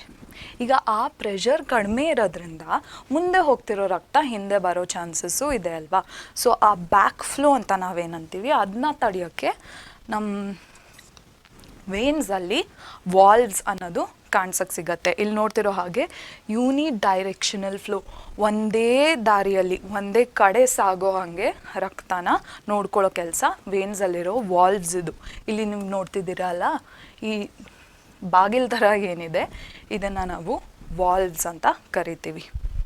ಈಗ ನೆಕ್ಸ್ಟ್ ನಮ್ಮ ಆರ್ಟರೀಸ್ ಬಗ್ಗೆ ಕಲ್ತಿದ್ದಾಯಿತು, ವೇನ್ಸ್ ಬಗ್ಗೆ ಕಲ್ತಿದ್ದಾಯ್ತಲ್ವಾ. ಕೊನೆಗೆ ಕ್ಯಾಪಿಲರೀಸ್ ಅಂದ್ರೇನು ನಾವು ನೋಡೋಣ. ಈಗ ನಮ್ಮ ಆರ್ಟರೀಸ್ ಏನು ಮಾಡುತ್ತೆ, ಹಾರ್ಟಿಂದ ಬೇರೆ ಬೇರೆ ಅಂಗಕ್ಕೆ ಆಕ್ಸಿಜನ್ ಇರೋ ರಕ್ತನ ತೊಗೊಂಡು ಹೋಗುತ್ತೆ ಅಲ್ವಾ. ಆಗ ಏನಾಗುತ್ತೆ, ಆರ್ಟರೀಸ್ ಪದೇ ಪದೇ ಪದೇ ಈ ಒಳ್ಳೆ ಮರದ ಕೊಂಬೆ ಥರ ಡಿವೈಡ್ ಆಗಿ ಆಗಿ ಆಗಿ ಬರೀ ಒಂದು ಸೆಲ್ ಥಿಕ್ನೆಸ್ ಇರೋ, ಒಂದು ಸೆಲ್ಲಲ್ಲಿ ಮಾತ್ರ ಮಾಡಿರೋ, ಒಂದೊಂದೇ ಸೆಲ್ಲಲ್ಲಿ ಮಾಡಿರೋ ಗೋಡೆ ಥರ ಅದರದ್ದು ಸ್ಟ್ರಕ್ಚರ್ ಚೇಂಜ್ ಆಗುತ್ತೆ ಆಯಿತಾ. ಇಲ್ಲಿ ನೋಡ್ಬೋದು ನೀವು, ಇದ್ರ ವಾಲ್ಸ್ ಅಥವಾ ಗೋಡೆಯಲ್ಲಿ ಬರೀ ಒಂದೊಂದೇ ಸೆಲ್ ಇರೋದು, ಅಷ್ಟು ಸಣ್ಣ ಆಗೋಕ್ಕೆ ಸ್ಟಾರ್ಟ್ ಆಗುತ್ತೆ ಆಯಿತಾ. ಇದು ಮೇನ್ ಆರ್ಟ್ರಿ ಆದರೆ ಅದು ನೋಡಿ ಇಲ್ಲಿ ಮತ್ತೆ ಮತ್ತೆ ಮತ್ತೆ ಮತ್ತೆ ಡಿವೈಡ್ ಆಗಿ ಅದು ಬೇರೆ ಟಿಶ್ಯೂನ ತಲುಪೋ ಅಷ್ಟರಲ್ಲಿ ಪುನಃ ಪುನಃ ಪುನಃ ಪುನಃ ಡಿವೈಡ್ ಆಗಿ ಅದು ಹೀಗೆ one cell thick blood vessel ಆಗುತ್ತೆ. ಅದನ್ನು ನಾವು ಕ್ಯಾಪಿಲರೀಸ್ ಅಂತ ಕರಿತೀವಿ. ಈ ಭಾಗ ಇಲ್ಲಿ ಫುಲ್ ಡಿವೈಡ್ ಆಗಿರೋ ಅಂಥ ಬ್ಲಡ್ ವೆಸಲ್ನ ನಾವು ಕ್ಯಾಪಿಲರೀಸ್ ಅಂತ ಕರಿತೀವಿ. ಇದರದ್ದು ಕೆಲಸ ಈ ರಕ್ತ ಮತ್ತು ಆಚೆ ಇರೋ ಟಿಶ್ಯೂ ಮಧ್ಯೆ oxygen, carbon dioxide, nutrients, waste material ಇದನ್ನೆಲ್ಲ ಎಕ್ಸ್ಚೇಂಜ್ ಮಾಡೋ ಅಂಥ ಕೆಲಸ ನಮ್ಮ ಕ್ಯಾಪಿಲರೀಸ್ ಇದು. ಈ ಕ್ಯಾಪಿಲರೀಸ್ ವಾಪಸ್ ಟಿಶ್ಯೂಯಿಂದ ಆಚೆ ಬರಬೇಕಾದ್ರೆ ಮತ್ತೆ ಮತ್ತೆ ಜಾಯಿನ್ ಆಗುತ್ತೆ, ಒಂದೊಂದರೊಟ್ಟಿಗೆ ಒಂದೊಂದು ಜಾಯಿನ್ ಆಗಿ ಇಲ್ಲಿ ನೋಡ್ಬೋದು ನೀವು, ಇವೆಲ್ಲ ಜಾಯಿನ್ ಆಗಿ ಮತ್ತೆ ವಾಪಸ್ ವೇನ್ಸ್ ಆಗುತ್ತೆ. ಸೊ ಇದು ಒಳ್ಳೆ ನಿಮಗೆ ನೆಟ್ವರ್ಕ್ ಥರ ಆಯಿತಾ. ಸೊ ಹೈವೇಗಳಲ್ಲಿ ನಾವೇನು ನೋಡ್ಬೋದು, ಎಷ್ಟೊಂದು ಚಿಕ್ಕ ಚಿಕ್ಕ ದಾರಿ ಒಟ್ಟಿಗೆ ಬಂದು ಮತ್ತೆ ವಾಪಸ್ ಚಿಕ್ಕ ಚಿಕ್ಕ ದಾರಿ ಆಗುತ್ತೆ ಅಲ್ವಾ. ಅದೇ ಥರ ಇಲ್ಲಿ ಕೂಡ ಇದು ಆರ್ಟರೀಸ್ ಪುನಃ ಪುನಃ ಡಿವೈಡ್ ಆಗಿ ಕ್ಯಾಪಿಲರೀಸ್ ಆಗುತ್ತೆ ಟಿಶ್ಯೂ ಹತ್ರ. ಈ ಕ್ಯಾಪಿಲರೀಸಿಗೆ 1 ಸೆಲ್ ಥಿಕ್ನೆಸ್ ಮಾತ್ರ ಇರುತ್ತೆ. ಆಮೇಲೆ ಈ ಕ್ಯಾಪಿಲರೀಸ್ ಪುನಃ ಮತ್ತೆ ಜೋಡಿಕೆ ಆಗಿ ನಮ್ಮ ವೇನ್ಸ್ ಆಗಿ ಮಾರ್ಪಡುತ್ತೆ ಆಯಿತಾ. ಸೊ 1 ಸೆಲ್ ಥಿಕ್ನೆಸ್ ಕಾಣಕ್ಕೆ ಸಿಗತ್ತೆ ನಮ್ಮಲ್ಲಿ. ಹಾಂ, ಈಗ ನಾವು ನಮ್ಮ ಸರ್ಕ್ಯುಲೇಟರಿ ಸಿಸ್ಟಮ್ನ 3ನೇ ಭಾಗ ಏನಿದೆ, ತುಂಬ ಇಂಪಾರ್ಟೆಂಟ್ ಒಂದು ಅಂಗ, ನಮ್ಮ ಹಾರ್ಟ್ ಬಗ್ಗೆ ತಿಳ್ಕೊಳ್ಳೋಣ. ಈ ಹಾರ್ಟ್ ನಾನು ಆಗ್ಲಿಂದ ಬಡ್ಕೋತಿದ್ದೀನಿ ಅಲ್ವಾ. ಹಾರ್ಟ್ ಬಂದು ಮೋಟರ್ ಥರ ಒಂದು ಪಂಪಿಂಗ್ ಆರ್ಗನ್, ಅಂದರೆ ಪಂಪ್ ಮಾಡುವಂಥ ಕೆಲಸ ನಮ್ಮ ಹಾರ್ಟಿದು. ರಕ್ತನ ಪಂಪ್ ಮಾಡೋ ಕೆಲಸ ನಮ್ಮ ಹಾರ್ಟಿದು. ಈ ಹಾರ್ಟ್ನ ಒಂದು ದೊಡ್ಡ ಮನೆ ಅಂತ ನೀವು ಅರ್ಥ ಮಾಡಿಕೊಂಡ್ರೆ ಅದರಲ್ಲಿ ಬೇರೆ ಬೇರೆ ರೂಮ್ಗಳು ಅಥವಾ ಬೇರೆ ಬೇರೆ ಭಾಗಗಳಿರುತ್ತೆ ಅಲ್ವಾ. ಈಗ ನೀವು ಕಿಚನಲ್ಲಿ ಅಡುಗೆ ಮಾಡ್ತೀರಾ, ಲಿವಿಂಗ್ ರೂಮಲ್ಲಿ ಎಲ್ಲರೂ ಒಟ್ಟಿಗೆ ಸೇರಿ ಟಿ ವಿ ನೋಡ್ಬೋದು. ಅದೇ ಥರ ಹಾರ್ಟಿನಲ್ಲಿ ಕೂಡ ಬೇರೆ ಬೇರೆ ರೂಮ್ಗಳಿರುತ್ತೆ. ಈಗ ಆ ರೂಮ್ಸ್ ಅಥವಾ ಆ ಭಾಗಗಳನ್ನ ನಾವು ಚೇಂಬರ್ಸ್ ಅಂತ ಕರಿತೀವಿ. ಹಾರ್ಟ್ನಲ್ಲಿ ಅಥವಾ ಹೃದಯದಲ್ಲಿ 4 ಚೇಂಬರ್, ಅಂದರೆ ಮನುಷ್ಯ ಹೃದಯದಲ್ಲಿ 4 ಚೇಂಬರ್ ಇದೆ. ಬೇರೆ ಬೇರೆ ನಂಬರ್ಸ್ ಇದು ಚೇಂಬರ್ ಬೇರೆ ಬೇರೆ ಆರ್ಗ್ಯಾನಿಸಮ್ಸ್ ಅಥವಾ ಜೀವಿಗಳಲ್ಲಿ ನೀವು ನೋಡೋಕ್ಕೆ ಸಿಗ್ಬೋದು. ಅದ್ರ ಬಗ್ಗೆ ನಾವು ಮುಂದೆ ಮಾತಾಡೋಣ ಆಯಿತಾ. ಬಟ್ ನೀವು ಅರ್ಥ ಮಾಡ್ಕೋಬೇಕಾಗಿರೋದು, ನಮ್ಮ ಮನುಷ್ಯ ದೇಹದಲ್ಲಿ 4 ಚೇಂಬರ್ ಇರೋವಂಥ ಹಾರ್ಟ್ ಇದೆ. ಈ ಚೇಂಬರ್ಸ್ಗಳು ಯಾವುದು ಆ್ಯಂಡ್ ಇದು ಏನಕ್ಕೆ ಬೇರೆ ಬೇರೆ ಭಾಗಗಳಿದೆ, ಏನಕ್ಕೆ ಬೇರೆ ಬೇರೆ ರೂಮ್ಸ್ ಇದೆ ಅಥವಾ ಚೇಂಬರ್ಸ್ ಇದೆ ಅಂತ ನಾವು ಅರ್ಥ ಮಾಡ್ಕೊಳ್ಳೋಣ. ಈಗ ನಮ್ಮ ದೇಹದಲ್ಲಿ 4 ಚೇಂಬರ್ ಯಾವುದಂದರೆ 2 ಏಟ್ರಿಯಾ ಅಂತ ನಾವು ಕರಿತೀವಿ. ಇದರಲ್ಲಿ 2 ಚೇಂಬರ್ಸು ಏಟ್ರಿಯಾ ಮತ್ತು 2 ಚೇಂಬರ್ಸ್ನ ವೆಂಟ್ರಿಕಲ್ ಅಂತ ಕರಿತೀವಿ. ಈಗ ಸೆಪ್ರೇಟಾಗಿ ಯಾಕಿದೆ ಅದನ್ನು ನಾವು ಅರ್ಥ ಮಾಡ್ಕೋಬೇಕಂದ್ರೆ, ಆಕ್ಸಿಜನೇಟೆಡ್ ಮತ್ತು ಡಿಆಕ್ಸಿಜನೇಟೆಡ್ ಬ್ಲಡ್ ಇದನ್ನು, ಅಥವಾ ಆಕ್ಸಿಜನ್ ಇರೋ ಅಂತಹ ಮತ್ತು ಆಕ್ಸಿಜನ್ ಇಲ್ಲದಿರೋ ಅಂತಹ ರಕ್ತನ ಸೆಪ್ರೇಟಾಗಿ ಇಡೋ ಕೆಲಸ ನಮ್ಮ ಚೇಂಬರ್ಸ್ ಇದು. ಮತ್ತು ವಾಲ್ವ್ಸ್ ಇದು. ವಾಲ್ವ್ಸ್ನ ನಾನು ಆಗಲೇ ನಿಮ್ಗೆ ಅರ್ಥ ಮಾಡಿಸ್ದೆ. ವಾಲ್ವ್ಸ್ ಒಂದೇ ಕಡೆ ರಕ್ತ ಹೋಗೋ ಹಾಗೆ ನೋಡ್ಕೊಳ್ಳುತ್ತೆ. ಸೊ ಇದರಿಂದ ಆಕ್ಸಿಜನೇಟೆಡ್ ಬ್ಲಡ್ ಮತ್ತು ಡಿಆಕ್ಸಿಜನೇಟೆಡ್ ಬ್ಲಡ್ಡು ಏನು ಮಿಕ್ಸ್ ಆಗೋಕ್ಕೆ ಸಾಧ್ಯ ಇರಲ್ಲ. ಈಗ 2 ಏಟ್ರಿಯಾ ಏನಿದೆ ನಮ್ಮಲ್ಲಿ, ಒಂದು ರೈಟ್ ಏಟ್ರಿಯಮ್ ಅಂತ ಇರುತ್ತೆ ಮತ್ತು ಒಂದು ಲೆಫ್ಟ್ ಏಟ್ರಿಯಮ್ ಅಂತ ಇರುತ್ತೆ. ಅದೇ ಥರ ರೈಟ್ ವೆಂಟ್ರಿಕಲ್ ಅಂತ ಒಂದಿರುತ್ತೆ ಮತ್ತು ಲೆಫ್ಟ್ ವೆಂಟ್ರಿಕಲ್ ಅಂತ ಒಂದು ಚೇಂಬರ್ ಇರುತ್ತೆ. ಈ 4 ಚೇಂಬರಲ್ಲಿ ಏಟ್ರಿಯಮ್ ಮೇಲೆ ಬರೋವಂಥ ಚೇಂಬರ್ಸು ಮತ್ತು ವೆಂಟ್ರಿಕಲ್ಸ್ ಕೆಳಗೆ ಬರೋವಂಥ ಚೇಂಬರ್ಸ್ ಆಯಿತಾ. ಸೊ ಈಗ ವೆಂಟ್ರಿಕಲ್ಸಲ್ಲಿ ಏನಂದರೆ, ವೆಂಟ್ರಿಕಲ್ಸಲ್ಲಿ ಪಂಪ್ ಆಗೋ ಬ್ಲಡ್ ಏನಿದೆ ದೇಹದ ಬೇರೆ ಎಲ್ಲ ಅಂಗಗಳಿಗೆ ಟ್ರಾನ್ಸ್ಪೋರ್ಟ್ ಆಗುತ್ತೆ. ಸೊ ವೆಂಟ್ರಿಕಲ್ಸಲ್ಲಿ ಪಂಪಿಂಗ್ ಶಕ್ತಿ ಜಾಸ್ತಿ ಇರಬೇಕು. ಈ ಪಂಪಿಂಗ್ ಆದಾಗ ವೆಂಟ್ರಿಕಲ್ಸ್ ಮುರಿದು ಹೋಗದೆ ಇರಲಿ ಅಂತ ವೆಂಟ್ರಿಕಲ್ಸಿದು ಗೋಡೆ ತುಂಬ ಅಗಲ ಅಥವಾ ದಪ್ಪವಾಗಿರುತ್ತೆ. ಇಲ್ಲಿ ನಿಮಗೆ ಕಾಣಿಸ್ಬೋದಲ್ಲ, ಈ ಪಂಪ್ ಆಗೋ ಬ್ಲಡ್ ಜೋರಾಗಿ ಪಂಪ್ ಆಗುತ್ತೆ ಅಲ್ವಾ. ಸೊ ಅದು ಏನೂ ಆಗದೆ ಇರಲಿ ನಮ್ಮ ಹಾರ್ಟಿಗೆ ಅಂತ ವೆಂಟ್ರಿಕಲ್ಸಿದು ಗೋಡೆ ಅಗಲವಾಗಿರುತ್ತೆ. ಈಗ ಏಟ್ರಿಯಮಲ್ಲಿ ಪಂಪ್ ಆಗೋ ಬ್ಲಡ್ಡು ವೆಂಟ್ರಿಕಲ್ಸಿಗೆ ಬರ್ತಿರೋದು. ಸೊ ಪಂಪಿಂಗ್ ಅಷ್ಟು ಜೋರಾಗಿ ನಡೆಯಲ್ಲ ಅಲ್ವಾ. ಸೊ ಅದರದ್ದು ಗೋಡೆ ಸಣ್ಣ ಇರುತ್ತೆ. ಅಂದರೆ ಏನು, ವೆಂಟ್ರಿಕಲ್ಸಿಗಿನ್ನ ಸಣ್ಣ ಇರುತ್ತೆ. ಸೊ ನಾ ಹೇಳ್ದ ಹಾಗೆ ಆಕ್ಸಿಜನೇಟೆಡ್ ಬ್ಲಡ್ ಮತ್ತು ಡಿಆಕ್ಸಿಜನೇಟೆಡ್ ಬ್ಲಡ್ ಹಾರ್ಟಲ್ಲಿ ಯಾವತ್ತೂ ಮಿಕ್ಸ್ ಆಗಲ್ಲ. ಆಗಬಾರ್ದು, ಆದರೆ ನಮಗೆ ತುಂಬಾ ಕಷ್ಟ ಆಗುತ್ತೆ. ಸೊ ಆಗದಿರೋ ಹಾಗೆ ನಮ್ಮ ದೇಹ ಯಾವಾಗಲೂ ನೋಡ್ಕೋತಿರತ್ತೆ ಬ್ಲಡ್ನ. ಈಗ ಈ ಬೇರೆ ಬೇರೆ ನಾನು ಇಲ್ಲಿ ಲೇಬಲ್ಸ್ ಏನು ಹಾಕಿದ್ದೀನಿ ಇದನ್ನು ಅಡ್ರೆಸ್ ಮಾಡೋಣ ನಾವು. ಫಸ್ಟು ಪಲ್ಮನರಿ ಆರ್ಟ್ರಿ ಬಗ್ಗೆ ಮಾತಾಡಿದ್ವಿ. ನಮ್ಮ ದೇಹದಲ್ಲಿರೋ ಎಲ್ಲ ಆರ್ಟ್ರೀಸು ಆಕ್ಸಿಜನೇಟೆಡ್ ಬ್ಲಡ್ನ ಕ್ಯಾರಿ ಮಾಡಿದ್ರೆ ಪಲ್ಮನರಿ ಆರ್ಟ್ರಿ ಮಾತ್ರ ಡಿಆಕ್ಸಿಜನೇಟೆಡ್ ಬ್ಲಡ್ನ ಕ್ಯಾರಿ ಮಾಡುತ್ತೆ. ಪಲ್ಮನರಿ ಆರ್ಟರಿ ಹೃದಯದಿಂದ ಅಥವಾ ಹಾರ್ಟಿಂದ ಲಂಗ್ಸಿಗೆ ಡಿಆಕ್ಸಿಜನೇಟೆಡ್ ಬ್ಲಡ್ನ ಕ್ಯಾರಿ ಮಾಡುತ್ತೆ. ಈಗ ಪಲ್ಮನರಿ ವೇನ್ ಇಲ್ಲೇನಿದೆ, ಎಲ್ಲ ದೇಹದಲ್ಲಿರೋ ವೇನ್ಸು ಡಿಆಕ್ಸಿಜನೇಟೆಡ್ ಬ್ಲಡ್ನ ಕ್ಯಾರಿ ಮಾಡಿದ್ರೆ ಪಲ್ಮನರಿ ವೇನ್ ಮಾತ್ರ ಆಕ್ಸಿಜನೇಟೆಡ್ ಬ್ಲಡ್ನ ಕ್ಯಾರಿ ಮಾಡುತ್ತೆ. ಇದು ಲಂಗ್ಸಿಂದ ಹಾರ್ಟಿಗೆ ಆಕ್ಸಿಜನೇಟೆಡ್ ಬ್ಲಡ್ನ ತರುತ್ತೆ ಆಯಿತಾ. ಮತ್ತು ಇದು ಬಂದು ಸುಪೀರಿಯರ್ ವೀನಾ ಕೇವಾ ಮತ್ತು ಇದು ಇನ್ಫೀರಿಯರ್. ಸುಪೀರಿಯರ್ ಅಂದರೆ ಮೇಲಿರೋ ಅಂಥದ್ದು, ಇನ್ಫೀರಿಯರ್ ಅಂದರೆ ಕೆಳಗಿರೋ ಅಂಥದ್ದು. ಸೊ ಮೇಲಿರೋ ಅಂತಹ ಈ ಬ್ಲಡ್ ವೆಸಲ್ನ ನಾವು ಸುಪೀರಿಯರ್ ವೀನಾ ಕೇವಾ ಅಂತೀವಿ, ಮತ್ತು ಕೆಳಗಿರೋ ಅಂಥದ್ದನ್ನ ಇನ್ಫೀರಿಯರ್ ವೀನಾ ಕೇವಾ ಅಂತೀವಿ. ಇದ್ರ ಕೆಲಸ ಏನು, ಇದು ಏನು ಮಾಡುತ್ತೆ ಅನ್ನೋದು ನಾವು ಮುಂದಿನ ಸ್ಲೈಡ್ಸಲ್ಲಿ ಅರ್ಥ ಮಾಡ್ಕೊಳ್ಳೋಣ. ಮತ್ತು ಕೊನೆ ಉಳಿದಿರೋ ಅಂಥ ಒಂದು ಬ್ಲಡ್ ವೆಸಲ್ ಬಂದು ಎಯೋರ್ಟಾ ಅಂತ. ಸೊ ಈ ಎಯೋರ್ಟಾ ಬಂದು biggest artery in the body. ಇದು ನೀವು ನೆನ್ಪಿಟ್ಕೊಳ್ಳಿ. ಇದ್ರ ಕೆಲಸ ಏನು ಅಂತ ನಾವು ಮುಂದೆ ಡಿಸ್ಕಸ್ ಮಾಡೋಣ. ಈಗ ನಾವು ಇಷ್ಟುವರೆಗೂ ಬ್ಲಡ್ ಸರ್ಕ್ಯುಲೇಷನ್ ಸಿಸ್ಟಮ್ನ ಅರ್ಥ ಮಾಡ್ಕೊಂಡ್ವಿ. ಬ್ಲಡ್ ಏನು, ಅದರಲ್ಲಿ ಏನೇನು ಕಾಂಪೊನೆಂಟ್ಸ್ ಬರುತ್ತೆ, ಬ್ಲಡ್ ವೆಸಲ್ಸ್ ಅಂದ್ರೇನು, ಅದರಲ್ಲಿ ಯಾವ್ಯಾವ ಥರ ಇದೆ, ಮತ್ತು ಹಾರ್ಟದ ಕೆಲಸ ಏನು, ಹಾರ್ಟಲ್ಲಿ ಚೇಂಬರ್ಸ್ ಯಾವ್ಯಾವುದಿದೆ ಅಂತ ಇಷ್ಟೊತ್ತವರೆಗೂ ಅರ್ಥ ಮಾಡ್ಕೊಂಡ್ವಿ ಅಲ್ವಾ. ಈಗ ಇನ್ನೊಂದು ಸರ್ಕ್ಯುಲೇಷನ್ ಸಿಸ್ಟಮ್ ನಮ್ಮ ಬಾಡಿಯಲ್ಲಿದೆ. ಅದನ್ನು ನಾವು ಲಿಂಫ್ಯಾಟಿಕ್ ಸಿಸ್ಟಮ್ ಅಂತ ಕರಿತೀವಿ. ನೀವು ಲಿಂಫ್ ಅಂದ್ರೇನು, ಬ್ಲಡ್ ಅಂದ್ರೇನು ಕನ್ಫ್ಯೂಸ್ ಮಾಡ್ಕೊಳ್ಳೋಕೆ ಹೋಗಬೇಡಿ. ಲಿಂಫ್ ಏನಂತ ನಾನು ಅರ್ಥ ಮಾಡಿಸ್ತೀನಿ ನಿಮಗೆ. ಲಿಂಫ್ಯಾಟಿಕ್ ಸಿಸ್ಟಮ್ದು ಕಾಂಪೊನೆಂಟ್ಸ್ ಬಂದು ಲಿಂಫ್. ನಮ್ಮ ಬ್ಲಡ್ ಸರ್ಕ್ಯುಲೇಷನ್ ಸಿಸ್ಟಮಲ್ಲಿ ಬ್ಲಡ್ ಹೇಗೋ ಲಿಂಫ್ಯಾಟಿಕ್ ಸಿಸ್ಟಮಲ್ಲಿ ಲಿಂಫ್ ಹಾಗೆ, ಆಯಿತಾ. ಮತ್ತು ಲಿಂಫ್ ವೆಸಲ್ಸ್, ಬ್ಲಡ್ ವೆಸಲ್ಸ್ ಕಲ್ತ್ವಿ, ಅದೇ ಥರ ಲಿಂಫ್ ವೆಸಲ್ಸ್. ಬ್ಲಡ್ ವೆಸಲ್ಸ್ ಕೂಡ ಟ್ಯೂಬ್ಸೇ, ಲಿಂಫ್ ವೆಸಲ್ಸ್ ಕೂಡ ಟ್ಯೂಬ್ಸೇ, ಆಯಿತಾ. ಆಮೇಲೆ ಲಿಂಫ್ ನೋಡ್ಸ್ ಏನಿಲ್ಲ, ಇಲ್ಲಿ ನಿಮ್ಗೆ ಕಾಣಿಸ್ತಿದೆ ಅಲ್ವಾ, ಇದನ್ನು ನಾವು ಲಿಂಫ್ ನೋಡ್ಸ್ ಅಂತೀವಿ. ಇದ್ರದ್ದು ಮೇಜರ್ ಫಂಕ್ಷನ್ ಬಂದು ಇಮ್ಯೂನ್ ಫಂಕ್ಷನ್. ದೇಹದಲ್ಲಿರೋ ಜರ್ಮ್ಸ್ನೆಲ್ಲ ನಮ್ಮ WBC ಏನು ಸಾಯಿಸುತ್ತೆ, ಅದರ ಫಂಕ್ಷನ್ ಬಂದು ಲಿಂಫ್ ನೋಡ್ಸಿಗೂ ಅಸೋಸಿಯೇಟ್ ಆಗುತ್ತೆ, ಆಯಿತಾ. ಸೊ ಇದು ನೀವು ಇದ್ರ ಬಗ್ಗೆ ಜಾಸ್ತಿ ತಲೆ ಕೆಡ್ಸ್ಕೊಳಕ್ಕೆ ಹೋಗಬೇಡಿ. ನಿಮ್ಮ ಟೆಕ್ಸ್ಟ್ ಬುಕ್ಕಲ್ಲಿ ಲಿಂಫ್ ನೋಡ್ಸ್ ಮೆನ್ಷನ್ ಆಗಿಲ್ಲ, ಆಯಿತಾ. ಸೊ ನಿಮಗೆ ಲಿಂಫ್ ಮತ್ತು ಲಿಂಫ್ ವೆಸಲ್ಸ್ ನೆನಪಿದ್ರೆ ಸಾಕು. ಈಗ ಲಿಂಫ್ ವೆಸಲ್ಸ್ ಇದು ಕೆಲಸ ಏನು. ಈಗ ನಮ್ಮ ಆರ್ಟರೀಸ್ ಏನಿದೆ, ಆರ್ಟರೀಸಲ್ಲಿ ಬರೋ ಬ್ಲಡ್ಡಿಂದ ಆರ್ಟರಿ ಗೋಡೆಯಲ್ಲಿರೋ ಪೋರ್ಸ್ ಅಥವಾ ಈ ಹೋಲ್ಗಳಿಂದ ಏನಾಗುತ್ತೆ, ಬ್ಲಡ್ಡಿದು ಸ್ವಲ್ಪ ಕಾಂಪೊನೆಂಟ್, ಸ್ವಲ್ಪ ಭಾಗಗಳು ಮಾತ್ರ ಟಿಶ್ಯೂ ಒಳಗೆ ಏನು ಎಂಟರ್ ಆಗುತ್ತೆ, ಆಯಿತಾ. ಸೊ ಟಿಶ್ಯೂ ಒಳಗೆಲ್ಲ, ಟಿಶ್ಯೂ ಮಧ್ಯೆ ಇರೋ ಟಿಶ್ಯೂಲ್ಲಿ ಏನಿರುತ್ತೆ, ಸೆಲ್ಸ್ ಇರುತ್ತೆ ಅಲ್ವಾ.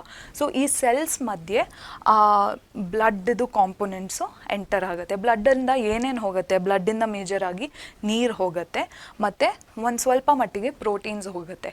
RBC WBC ಎಲ್ಲ ಅಷ್ಟರ ಮಟ್ಟಿಗೆ ಆ ಪೋರ್ಸಿಂದ ಆಚೆ ಹೋಗಲ್ಲ.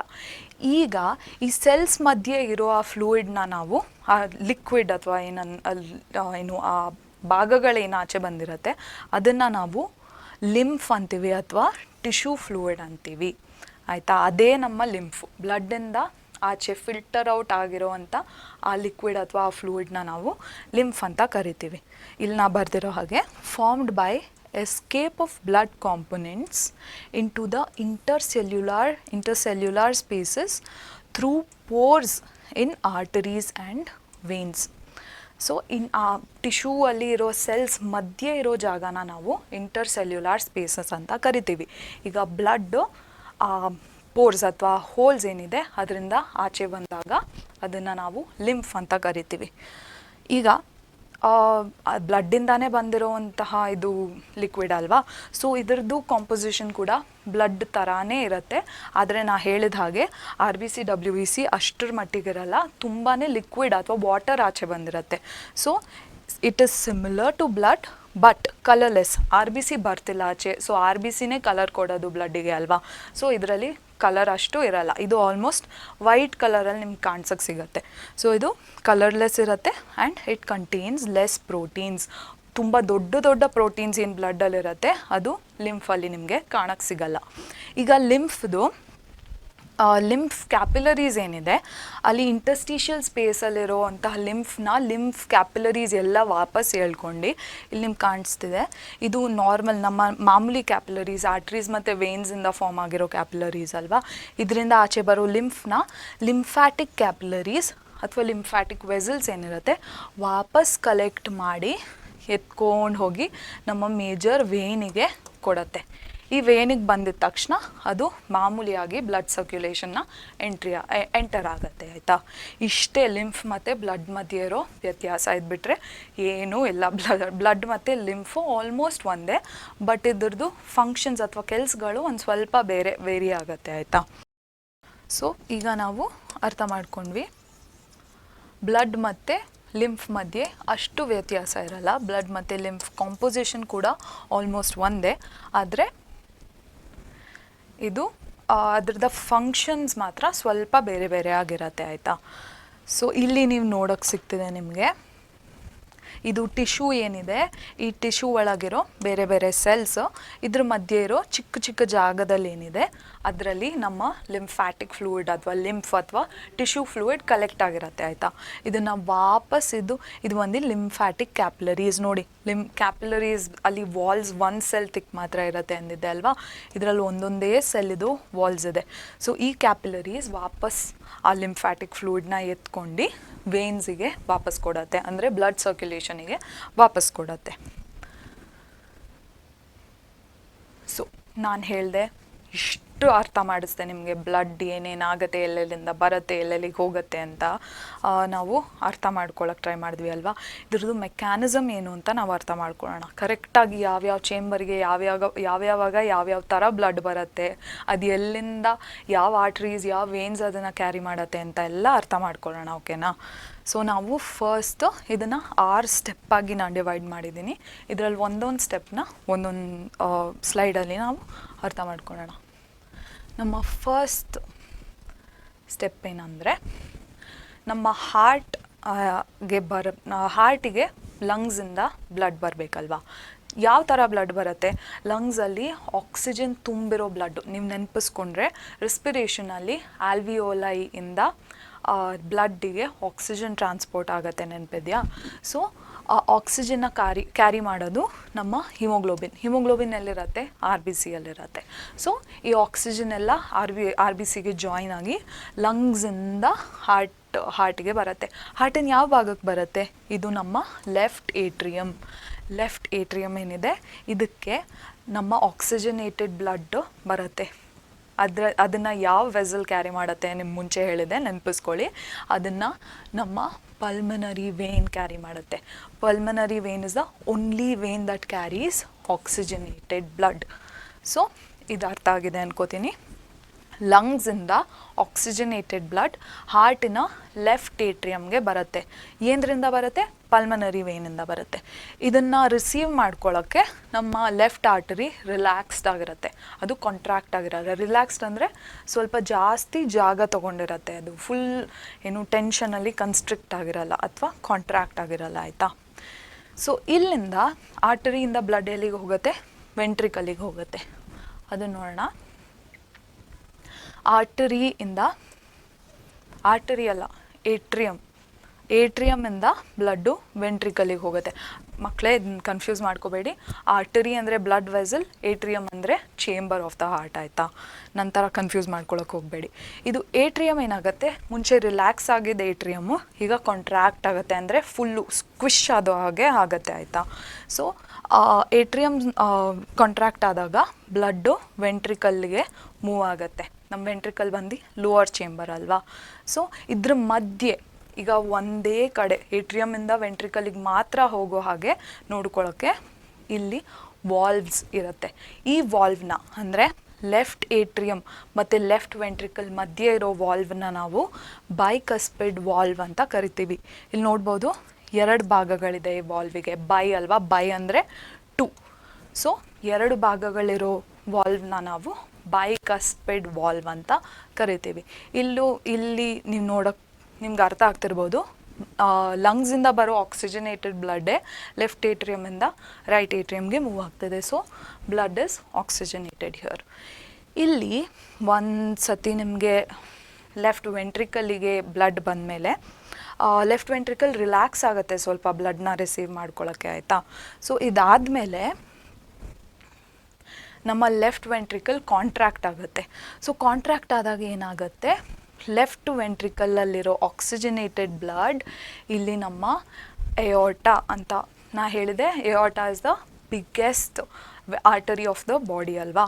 ಸೊ ಎಯೋರ್ಟಾಯಿಂದ ದೇಹದ ಬೇರೆ ಎಲ್ಲ ಭಾಗಗಳಿಗೂ, ಇಲ್ಲಿ ನೀವು ಕಿಡ್ನಿ ನೋಡ್ಬೋದು, ಲಿವರ್ ನೋಡ್ಬೋದು, ಬ್ರೈನ್, ಸ್ಟಮಕ್, ಸ್ಮಾಲ್ ಇಂಟೆಸ್ಟೈನ್ ಎಲ್ಲ ಭಾಗಗಳಿಗೂ ಈ ಆಕ್ಸಿಜನೇಟೆಡ್ ಬ್ಲಡ್ ಎಯೋರ್ಟಾಯಿಂದ ಹೋಗುತ್ತೆ, ಆಯಿತಾ. ಇಲ್ಲಿ ನಿಮ್ಗೆ ನೋಡೋಕ್ಕೆ ಸಿಗತ್ತೆ ಎಯೋರ್ಟಾದು ಬ್ರಾಂಚಸ್ ಹೋಗುತ್ತೆ, ಎಯೋರ್ಟಾನೇ ಹೋಗಲ್ಲ. ಎಯೋರ್ಟಾ ದೊಡ್ಡದು ಆರ್ಟರಿ, ಇದು ಮತ್ತೆ ಡಿವೈಡ್ ಆಗಿ ಇಲ್ಲಿ ನೋಡ್ಬೋದು ನಮ್ಮ ದೇಹದ ಬೇರೆ ಎಲ್ಲ ಟಿಶ್ಯೂಗಳಿಗೂ ಅಥವಾ ಆರ್ಗನ್ಸ್ಗಳಿಗೂ ಆಕ್ಸಿಜನೇಟೆಡ್ ಬ್ಲಡ್ನ ಟ್ರಾನ್ಸ್ಪೋರ್ಟ್ ಮಾಡುತ್ತೆ. So oxygenated blood left ventricle contract ಆದಾಗ ಎಯೋಟಾನ ಎಂಟರ್ ಆಗುತ್ತೆ. ಎಯೋಟಾದ ಬ್ರಾಂಚಸ್ಸಿಂದ ಬೇರೆ ಎಲ್ಲ ದೇಹದ ಟಿಶ್ಯೂಗಳಿಗೂ ಅಥವಾ ಆರ್ಗನ್ಗಳಿಗೂ ಟ್ರಾನ್ಸ್ಪೋರ್ಟ್ ಆಗುತ್ತೆ. ಸೊ ಇಲ್ಲೇನಾಗುತ್ತೆ, ನೆಕ್ಸ್ಟ್ ಏನಾಗುತ್ತೆ ನೋಡೋಣ. ಈಗ ಆಕ್ಸಿಜನ್ ಎಲ್ಲ ತೊಗೊಂಡಾಯ್ತು ಅಲ್ವಾ ಬೇರೆ ಬೇರೆ ಬೇರೆ ಅಂಗಗಳು. ಸೊ ಆಕ್ಸಿಜನ್ ಇಲ್ಲದೆ ಇರೋ ಬ್ಲಡ್ಡು ವಾಪಸ್ ಈ ರೈಟ್ ಏಟ್ರಿಯಮ್ಗೆ ಬರುತ್ತೆ ಆಯಿತಾ. ಇದು ರೈಟ್ ಏಟ್ರಿಯಮ್. ಇಲ್ಲಿ ನೋಡ್ಬೋದು ನೀವು ನಮ್ಮ ರೆಡ್ ಬ್ಲಡ್ ಸೆಲ್ ಏನಿದೆ ಆಕ್ಸಿಜನ್ನ ಬೇರೆ ಎಲ್ಲ ಭಾಗಗಳಿಗೆ ಕೊಟ್ಟಾಯಿತು. So deoxygenated blood, carbon dioxide ತುಂಬಿರೋ ಬ್ಲಡ್ ಇದು. ಯಾಕಂದರೆ ಇಲ್ಲಿ ರೆಸ್ಪಿರೇಷನ್ ಆಗಿ ಕಾರ್ಬನ್ ಡೈಆಕ್ಸೈಡ್ ಏನು ಆಚೆ ಬಿಟ್ಟಿರುತ್ತೋ ಅದನ್ನೆಲ್ಲ ಕ್ಯಾರಿ ಮಾಡ್ಕೊಂಡು ಈ ಬ್ಲಡ್ ಬಂದು ರೈಟ್ ಏಟ್ರಿಯಮ್ನ ತಲುಪತ್ತೆ ಆಯಿತಾ. ಸೊ ರೈಟ್ ಏಟ್ರಿಯಮ್ ನಾನು ಹೇಳಿದ್ದೆ ನಿಮಗೆ ಮುಂಚಿನ ಸ್ಲೈಡಲ್ಲಿ ಇನ್ಫೀರಿಯರ್ ಮತ್ತು ಸುಪೀರಿಯರ್ ವಿನಾ ಕೇವ ಅದೇನು ಕೆಲಸ ಇದೆ ಇಲ್ಲಿ ಹೇಳ್ತೀನಿ ಅಂತ. ಇದು ಸುಪೀರಿಯರ್ ವಿನಾ ಕೇವ ಮತ್ತು ಇದು ಇನ್ಫೀರಿಯರ್ ವಿನಾ ಕೇವ. ಸೊ ಇದ್ರದ್ದು ಫಂಕ್ಷನ್ನೇ ಇದು. ಡಿಆಕ್ಸಿಜನೇಟೆಡ್ ಬ್ಲಡ್ನ ಮೇಲೆ ಇರೋ ಭಾಗಗಳು ಅಂದರೆ ಬ್ರೈನಿಂದ ಎಲ್ಲ ತರೋ ಒಂದು ಬ್ಲಡ್ ವೆಸಲ್ನ ನಾವು ಸುಪೀರಿಯರ್ ವೇನಾ ಕೇವಾ ಅಂತೀವಿ. ಕೆಳಗಿರೋ ಅಂಗಗಳಿಂದ ತರೋ ಬ್ಲಡ್ ವೆಸಲ್ನ ಇನ್ಫೀರಿಯರ್ ವೇನಾ ಕೇವಾ ಅಂತೀವಿ. ಕೆಳಗಿರೋ ಅಂಗಗಳಂದರೆ ಕಿಡ್ನಿ ಇರ್ಬೋದು, ನಿಮ್ಮ ಎಕ್ಸ್ಕ್ರೀಟರಿ ಸಿಸ್ಟಮಿನ ಪಾರ್ಟ್ಸ್ ಇರ್ಬೋದು, ಅವೆಲ್ಲ ಇನ್ಫೀರಿಯರ್ ವೀನಾ ಕೇವಾಗೆ ಕನೆಕ್ಟ್ ಆಗಿರುತ್ತೆ. ಓಕೆನಾ. ಸೊ ಅಲ್ಲಿಂದ ರೈಟ್ ಏಟ್ರಿಯಮ್ಗೆ ಬ್ಲಡ್ ಬರುತ್ತೆ. ರೈಟ್ ಏಟ್ರಿಯಮ್ ಸ್ವಲ್ಪ ರಿಲ್ಯಾಕ್ಸ್ ಆಗುತ್ತೆ ಈ ಡಿಆಕ್ಸಿಜನೇಟೆಡ್ ಬ್ಲಡ್ನ ರಿಸೀವ್ ಮಾಡ್ಕೊಳ್ಳೋಕ್ಕೆ. ಓಕೆನಾ. ಸೊ ಇದಾದಮೇಲೆ ರೈಟ್ ಏಟ್ರಿಯಮ್ ಕಾಂಟ್ರಾಕ್ಟ್ ಆಗುತ್ತೆ ಪುನಃ. ಅಲ್ಲಿಂದ ರೈಟ್ ವೆಂಟ್ರಿಕಲ್ಗೆ ಕಳಿಸ್ಬೇಕು ಅಲ್ವಾ, ರೈಟಿಂದ ರೈಟ್. ಸೊ ರೈಟ್ ಏಟ್ರಿಯಮಿಂದ ರೈಟ್ ವೆಂಟ್ರಿಕಲಿಗೆ ಡಿಆಕ್ಸಿಜನೇಟೆಡ್ ಬ್ಲಡ್ ಬಂದು ತಲುಪತ್ತೆ. ನಾವು ಲೆಫ್ಟ್ ಏಟ್ರಿಯಮ್ ಮತ್ತು ವೆಂಟ್ರಿಕಲ್ ಮಧ್ಯೆ ವಾಲ್ವ್ಸ್ ನೋಡಿದ್ವಿ. ಅದನ್ನು ನಾವು ಇಲ್ಲಿ ಕಾಣಿಸೋ ಹಾಗೆ ಬೈಕಸ್ಪೆಡ್ ವಾಲ್ವ್ ಅಂತ ಏನು ಕರ್ತಿದ್ವಿ. ಇದೇ ಥರ ರೈಟ್ ಏಟ್ರಿಯಮ್ ಮತ್ತು ವೆಂಟ್ರಿಕಲ್ ಮಧ್ಯೆ ಕೂಡ ಒಂದು ವಾಲ್ವ್ ಇರುತ್ತೆ. ಅದರಲ್ಲಿ ನೀವು ನೋಡ್ಬೋದು 3 ಭಾಗಗಳಿದೆ. ಸೊ ಇದನ್ನು ನಾವು ಟ್ರೈಕಸ್ಪೆಡ್ ವಾಲ್ವ್ ಅಂತ ಕರಿತೀವಿ. ಟ್ರೈ ಅಂದರೆ 3 ಭಾಗಗಳಿರೋ ವಾಲ್ವ್ನ ನಾವು ಟ್ರೈಕಸ್ಪೆಡ್ ವಾಲ್ವ್ ಅಂತೀವಿ. ಇದು ರೈಟ್ ಏಟ್ರಿಯಮ್ ಮತ್ತು ವೆಂಟ್ರಿಕಲ್ ಮಧ್ಯೆ ನಿಮಗೆ ಕಾಣಕ್ಕೆ ಸಿಗತ್ತೆ. ಸೊ ಇಲ್ಲಿಂದ ಏನಾಗುತ್ತೆ, ರೈಟ್ ವೆಂಟ್ರಿಕಲ್ ಪುನಃ ಕಾಂಟ್ರಾಕ್ಟ್ ಆಗುತ್ತೆ. ಇಲ್ಲಿ ನೋಡ್ಬೋದು ನೀವು 2 ಇಮೇಜ್ ಮಧ್ಯೆ ಡಿಫ್ರೆನ್ಸ್ ನೋಡಿದ್ರೆ ಇದರಲ್ಲಿ ರೈಟ್ ವೆಂಟ್ರಿಕಲ್ಸ್ ಎಷ್ಟು ರಿಲ್ಯಾಕ್ಸ್ಡ್ ಆಗಿದೆ. ಇದು ವಾಪಸ್ ಫುಲ್ ಕಾಂಟ್ರಾಕ್ಟ್ ಆದಾಗ ಇದು ಬಂದು ನಮ್ಮ ಪಲ್ಮನರಿ ಆರ್ಟರಿ. ನಾ ಹೇಳಿದೆ pulmonary artery deoxygenated blood carry ಮಾಡುತ್ತೆ. ಸೊ ಡಿಆಕ್ಸಿಜನೇಟೆಡ್ ಬ್ಲಡ್ ಎಲ್ಲಿಗೆ ಹೋಗಬೇಕು, ಲಂಗ್ಸಿಗೆ ಹೋಗಬೇಕು. ಸೊ ಲಂಗ್ಸಿಗೆ ನಮ್ಮ ಪಲ್ಮನರಿ ಆರ್ಟ್ರಿ ಈ ಡಿಆಕ್ಸಿಜನೇಟೆಡ್ ಬ್ಲಡ್ನ ತೊಗೊಂಡು ಹೋದರೆ ನೋಡಪ್ಪ ಲಂಗ್ಸ್ ಇದರಲ್ಲಿರೋ ಕಾರ್ಬನ್ ಡೈಆಕ್ಸೈಡ್ನೆಲ್ಲ ಆಚೆ ಬಿಸಾಕು, ಅದಕ್ಕೆ ವಾಪಸ್ ಆಕ್ಸಿಜನ್ ತೊಗೊಂಡು ಕೊಡು ಅಂತ ಲಂಗ್ಸಿಗೆ ಹೇಳುತ್ತೆ ಅಲ್ವಾ. ಸೊ ಈ ಡಿಆಕ್ಸಿಜನೇಟೆಡ್ ಬ್ಲಡ್ಡು ನಮ್ಮ ಲಂಗ್ಸಿಗೆ ಹೋಗುತ್ತೆ. ಇಲ್ಲಿ ನಿಮ್ಮ ಪೂರ್ತಿ ಸೈಕಲ್ ಮುಗೀತು. ಫಸ್ಟ್ ಏನಾಗುತ್ತೆ, ನೀವು ಒಂದು ಸತಿ ಪುನಃ ರೀಕ್ಯಾಪ್ ಮಾಡ್ಕೊಳ್ಳಿ, ಯಾಕಂದರೆ ಫುಲ್ ಮರ್ತೋಗೋ ಚಾನ್ಸಸ್ ಇದೆ ನಿಮಗೆ. ಫಸ್ಟು ನಮ್ಮ ಆಕ್ಸಿಜನೇಟೆಡ್ ಬ್ಲಡ್, ಆಕ್ಸಿಜನ್ ತುಂಬಿರೋ ಬ್ಲಡ್ ಲಂಗ್ಸಿಂದ ಲೆಫ್ಟ್ ಏಟ್ರಿಯಮ್ಗೆ ಬರುತ್ತೆ, ಇಲ್ಲಿಗೆ ಬರುತ್ತೆ. ಇದನ್ನು ಕ್ಯಾರಿ ಮಾಡುವಂಥ ವೆಸಲ್ ಬಂದು ಪಲ್ಮನರಿ ವೇನ್. ಇದಾದಮೇಲೆ ಲೆಫ್ಟ್ ಏಟ್ರಿಯಮ್ ಕಾಂಟ್ರಾಕ್ಟ್ ಆಗಿ ಲೆಫ್ಟ್ ವೆಂಟ್ರಿಕಲ್ಲಿಗೆ ಬರುತ್ತೆ. ಇದ್ರ ಮಧ್ಯೆ ಇರೋದು ನಮ್ಮ ಬೈಕಸ್ಪೆಡ್ ವಾಲ್ವ್ ಆಯಿತಾ. ಇಲ್ಲಿಂದ ಏನಾಗುತ್ತೆ, ಮತ್ತು ಲೆಫ್ಟ್ ವೆಂಟ್ರಿಕಲ್ ಕಾಂಟ್ರಾಕ್ಟ್ ಆದಾಗ ಎಯೋಟಾಗೆ ಹೋಗುತ್ತೆ. ಎಯೋಟಾದಿಂದ ಬೇರೆ ಎಲ್ಲ ಬಾಡಿ ಪಾರ್ಟ್ಸಿಗೆ ಆಕ್ಸಿಜನೇಟೆಡ್ ಬ್ಲಡ್ ರೀಚ್ ಆಗುತ್ತೆ. ಇಲ್ಲಿ ಆಕ್ಸಿಜನ್ನ ಕೊಟ್ಟು ಕಾರ್ಬನ್ ಡೈಆಕ್ಸೈಡ್ನ ತೊಗೊಳತ್ತೆ ಅಲ್ವಾ ಬ್ಲಡ್ಡು. ಆ ಬ್ಲಡ್ ಬಂದು ಇನ್ಫೀರಿಯರ್ ಮತ್ತು ಸುಪೀರಿಯರ್ ವೆನಾ ಕೇವಾಯಿಂದ ಆ ಬ್ಲಡ್ಡು ರೈಟ್ ಏಟ್ರಿಯಮ್ನ ಎಂಟರ್ ಆಗುತ್ತೆ. ಅಲ್ಲಿ ಪುನಃ ರೈಟ್ ಏಟ್ರಿಯಮ್ ಕಾಂಟ್ರಾಕ್ಟ್ ಆದಮೇಲೆ ಅದು ರೈಟ್ ವೆಂಟ್ರಿಕಲ್ನ ರೀಚ್ ಆಗುತ್ತೆ. ಇದ್ರ ಮಧ್ಯೆ ಇರೋ ವಾಲ್ವ್ನ ನಾವು ಟ್ರೈಕಸ್ಪೆಡ್ ವಾಲ್ವ್ ಅಂತೀವಿ. ಲೆಫ್ಟ್ ಮಧ್ಯೆ ಇರೋದು ಬೈಕಸ್ಪೆಡ್ ವಾಲ್ವ್, ರೈಟ್ ಮಧ್ಯೆ ಇರೋದು ಟ್ರೈಕಸ್ಪೆಡ್ ವಾಲ್ವ್ ಆಯಿತಾ. ಸೊ ಇದು ಕಾಂಟ್ರಾಕ್ಟ್ ಆದಮೇಲೆ ಇದು ಪಲ್ಮನರಿ ಆರ್ಟ್ರಿಯಿಂದ ವಾಪಸ್ ನಮ್ಮ ಇಲ್ಲಿದೆ ಅಲ್ಲ ಪಲ್ಮನರಿ ಆರ್ಟ್ರಿ ತೊಗೊಂಡು ಇದನ್ನು ವಾಪಸ್ ಲಂಗ್ಸಿಗೆ ಕೊಡುತ್ತೆ. ಈ ಸರ್ಕ್ಯೂಟ್ನ ಸ್ವಲ್ಪ ನೀವು ವಾಪಸ್ ವಿಡಿಯೋನ ಹಿಂದಕ್ಕೆ ಹೋಗಿ ಅರ್ಥ ಮಾಡ್ಕೊಳ್ಳೋಕೆ ಟ್ರೈ ಮಾಡಿ. ಇದು ಸಿಂಪಲ್ ಆಗೇ ಇದೆ, ನೀವು ತುಂಬ ತಲೆ ಕೆಡಿಸ್ಕೊಳ್ಳೋಕೆ ಹೋಗಬೇಡಿ. ಇದಾದಮೇಲೆ ನಾವು ಇನ್ನೊಂದು ಕಾನ್ಸೆಪ್ಟ್ನ ಅರ್ಥ ಮಾಡ್ಕೋಬೇಕು. ಅದನ್ನು ನಾವು ಡಬಲ್ ಸರ್ಕ್ಯುಲೇಷನ್ ಅಂತ ಕರಿತೀವಿ, ಆಯಿತಾ. ಡಬಲ್ ಸರ್ಕ್ಯುಲೇಷನ್ ಅಂದ್ರೇನು? ನಾ ಹೇಳಿದ ಹಾಗೆ ಇಲ್ಲಿ ನೋಡ್ತಿದ್ದೀರಾ ಅಲ್ವಾ, ಆಕ್ಸಿಜನೇಟೆಡ್ ಬ್ಲಡ್ ಬಂದು ಹಾರ್ಟ್ನ ಒಂದು ಸತಿ ಎಂಟರ್ ಆದರೆ ಈ ಡಿಆಕ್ಸಿಜನೇಟೆಡ್ ಬ್ಲಡ್ ಹಾರ್ಟ್ನ 2ನೇ ಸತಿ ಎಂಟರ್ ಆಗುತ್ತೆ, ಆಯಿತಾ. ಸೊ ಹಾರ್ಟಿಗೆ 2 ಸತಿ ಒಂದೇ ಸೈಕಲಲ್ಲಿ 2 ಸತಿ ಬ್ಲಡ್ ಎಂಟರ್ ಆಗ್ತಿದೆ. ಒಂದು oxygenated blood from the lungs, ಇನ್ನೊಂದು ಡಿಆಕ್ಸಿಜನೇಟೆಡ್ ಬ್ಲಡ್ ಫ್ರಮ್ ದ ಬೇರೆ ಬೇರೆ ಆರ್ಗನ್ಸಿಂದ. ಸೊ ಇದನ್ನು ನಾವು ಡಬಲ್ ಸರ್ಕ್ಯುಲೇಷನ್ ಅಂತ ಕರಿತೀವಿ. ಆ್ಯಂಡ್ ಈ ಡಬಲ್ ಸರ್ಕ್ಯುಲೇಷನ್ ನಮ್ಮ ಹ್ಯೂಮನ್ ಬೀಯಿಂಗ್ಸ್ ಅಥವಾ ಮನುಷ್ಯರಲ್ಲಿ ನಿಮಗೆ ಕಾಣಕ್ಕೆ ಸಿಗತ್ತೆ. ಓಕೆ ಮಕ್ಕಳೇ, ಸೊ ನಾವು ಇಷ್ಟೊತ್ತವರೆಗೂ ಮೆಕ್ಯಾನಿಸಮ್ ಆಫ್ ಬ್ಲಡ್ ಸರ್ಕ್ಯುಲೇಷನ್ ನೋಡಿದ್ವಿ ಅಲ್ವಾ. ಸೊ ನಮ್ಗೇನು ಗೊತ್ತಾಯಿತು? ಹ್ಯೂಮನ್ ಬೀಯಿಂಗ್ಸಲ್ಲಿ ಡಬಲ್ ಸರ್ಕ್ಯುಲೇಷನ್ ನಡೆಯುತ್ತೆ ಅಂತ ಗೊತ್ತಾಯಿತು. ಸೊ ಇದರಲ್ಲಿ ಏನಾಗ್ತಿದೆ? ಆಕ್ಸಿಜನೇಟೆಡ್ ಬ್ಲಡ್ ಹಾಗೂ ಡಿಆಕ್ಸಿಜನೇಟೆಡ್ ಬ್ಲಡ್ ಸೆಪರೇಟ್ ಆಗಿ ಹಾರ್ಟಿಗೆ ಎಂಟರ್ ಆಗ್ತಿದೆ ಅಲ್ವಾ. ಸೊ ಹ್ಯೂಮನ್ಸಲ್ಲಿ ಇನ್ನೊಂದು ಇಂಪಾರ್ಟೆಂಟ್ ಕ್ಯಾರೆಕ್ಟರಿಸ್ಟಿಕ್ ಏನು? ಹ್ಯೂಮನ್ಸಲ್ಲಿ 4 ಚೇಂಬರ್ಡ್ ಹಾರ್ಟ್ ಇದೆ ಅಲ್ವಾ ಮಕ್ಕಳೇ. ಸೊ 4 ಚೇಂಬರ್ಡ್ ಹಾರ್ಟ್ ಇರೋದ್ರಿಂದ ಹ್ಯೂಮನ್ ಬೀಯಿಂಗ್ಸಲ್ಲಿ ಆಕ್ಸಿಜನೇಟೆಡ್ ಹಾಗೂ ಡಿಆಕ್ಸಿಜನೇಟೆಡ್ ಬ್ಲಡ್ ಸೆಪರೇಟ್ ಆಗಿರುತ್ತೆ, ಯಾವುದೇ ರೀತಿಯ ಮಿಕ್ಸಿಂಗ್ ನಡೆಯಲ್ಲ ಅಲ್ವಾ. ಸೊ ಏನು ಇದರ ಇಂಪಾರ್ಟೆನ್ಸ್ ಏನು ಅಂದರೆ, ಹ್ಯೂಮನ್ ಬೀಯಿಂಗ್ಸ್ನ ನಾವು ವಾರ್ಮ್ ಬ್ಲಡೆಡ್ ಆರ್ಗ್ಯಾನಿಸಮ್ಸ್ ಅಂತ ಕರಿತೀವಿ, ಆಯ್ತಾ. ಸೊ ವಾರ್ಮ್ ಬ್ಲಡೆಡ್ ಅಂದ್ರೇನು? ಹ್ಯೂಮನ್ ಬೀಯಿಂಗ್ಸಿನ ಇಂಟರ್ನಲ್ ಟೆಂಪರೇಚರ್ ಏನಿರುತ್ತೆ ಅಂದರೆ ದೇಹದ ಟೆಂಪರೇಚರ್ ಏನಿರುತ್ತೆ ಅದು ಸುತ್ತಮುತ್ತ ಎನ್ವಿರಾನ್ಮೆಂಟಿನ ಟೆಂಪರೇಚರ್ಗೆ ಪ್ರಕಾರವಾಗಿ ಚೇಂಜ್ ಆಗಲ್ಲ, ಆಯ್ತಾ.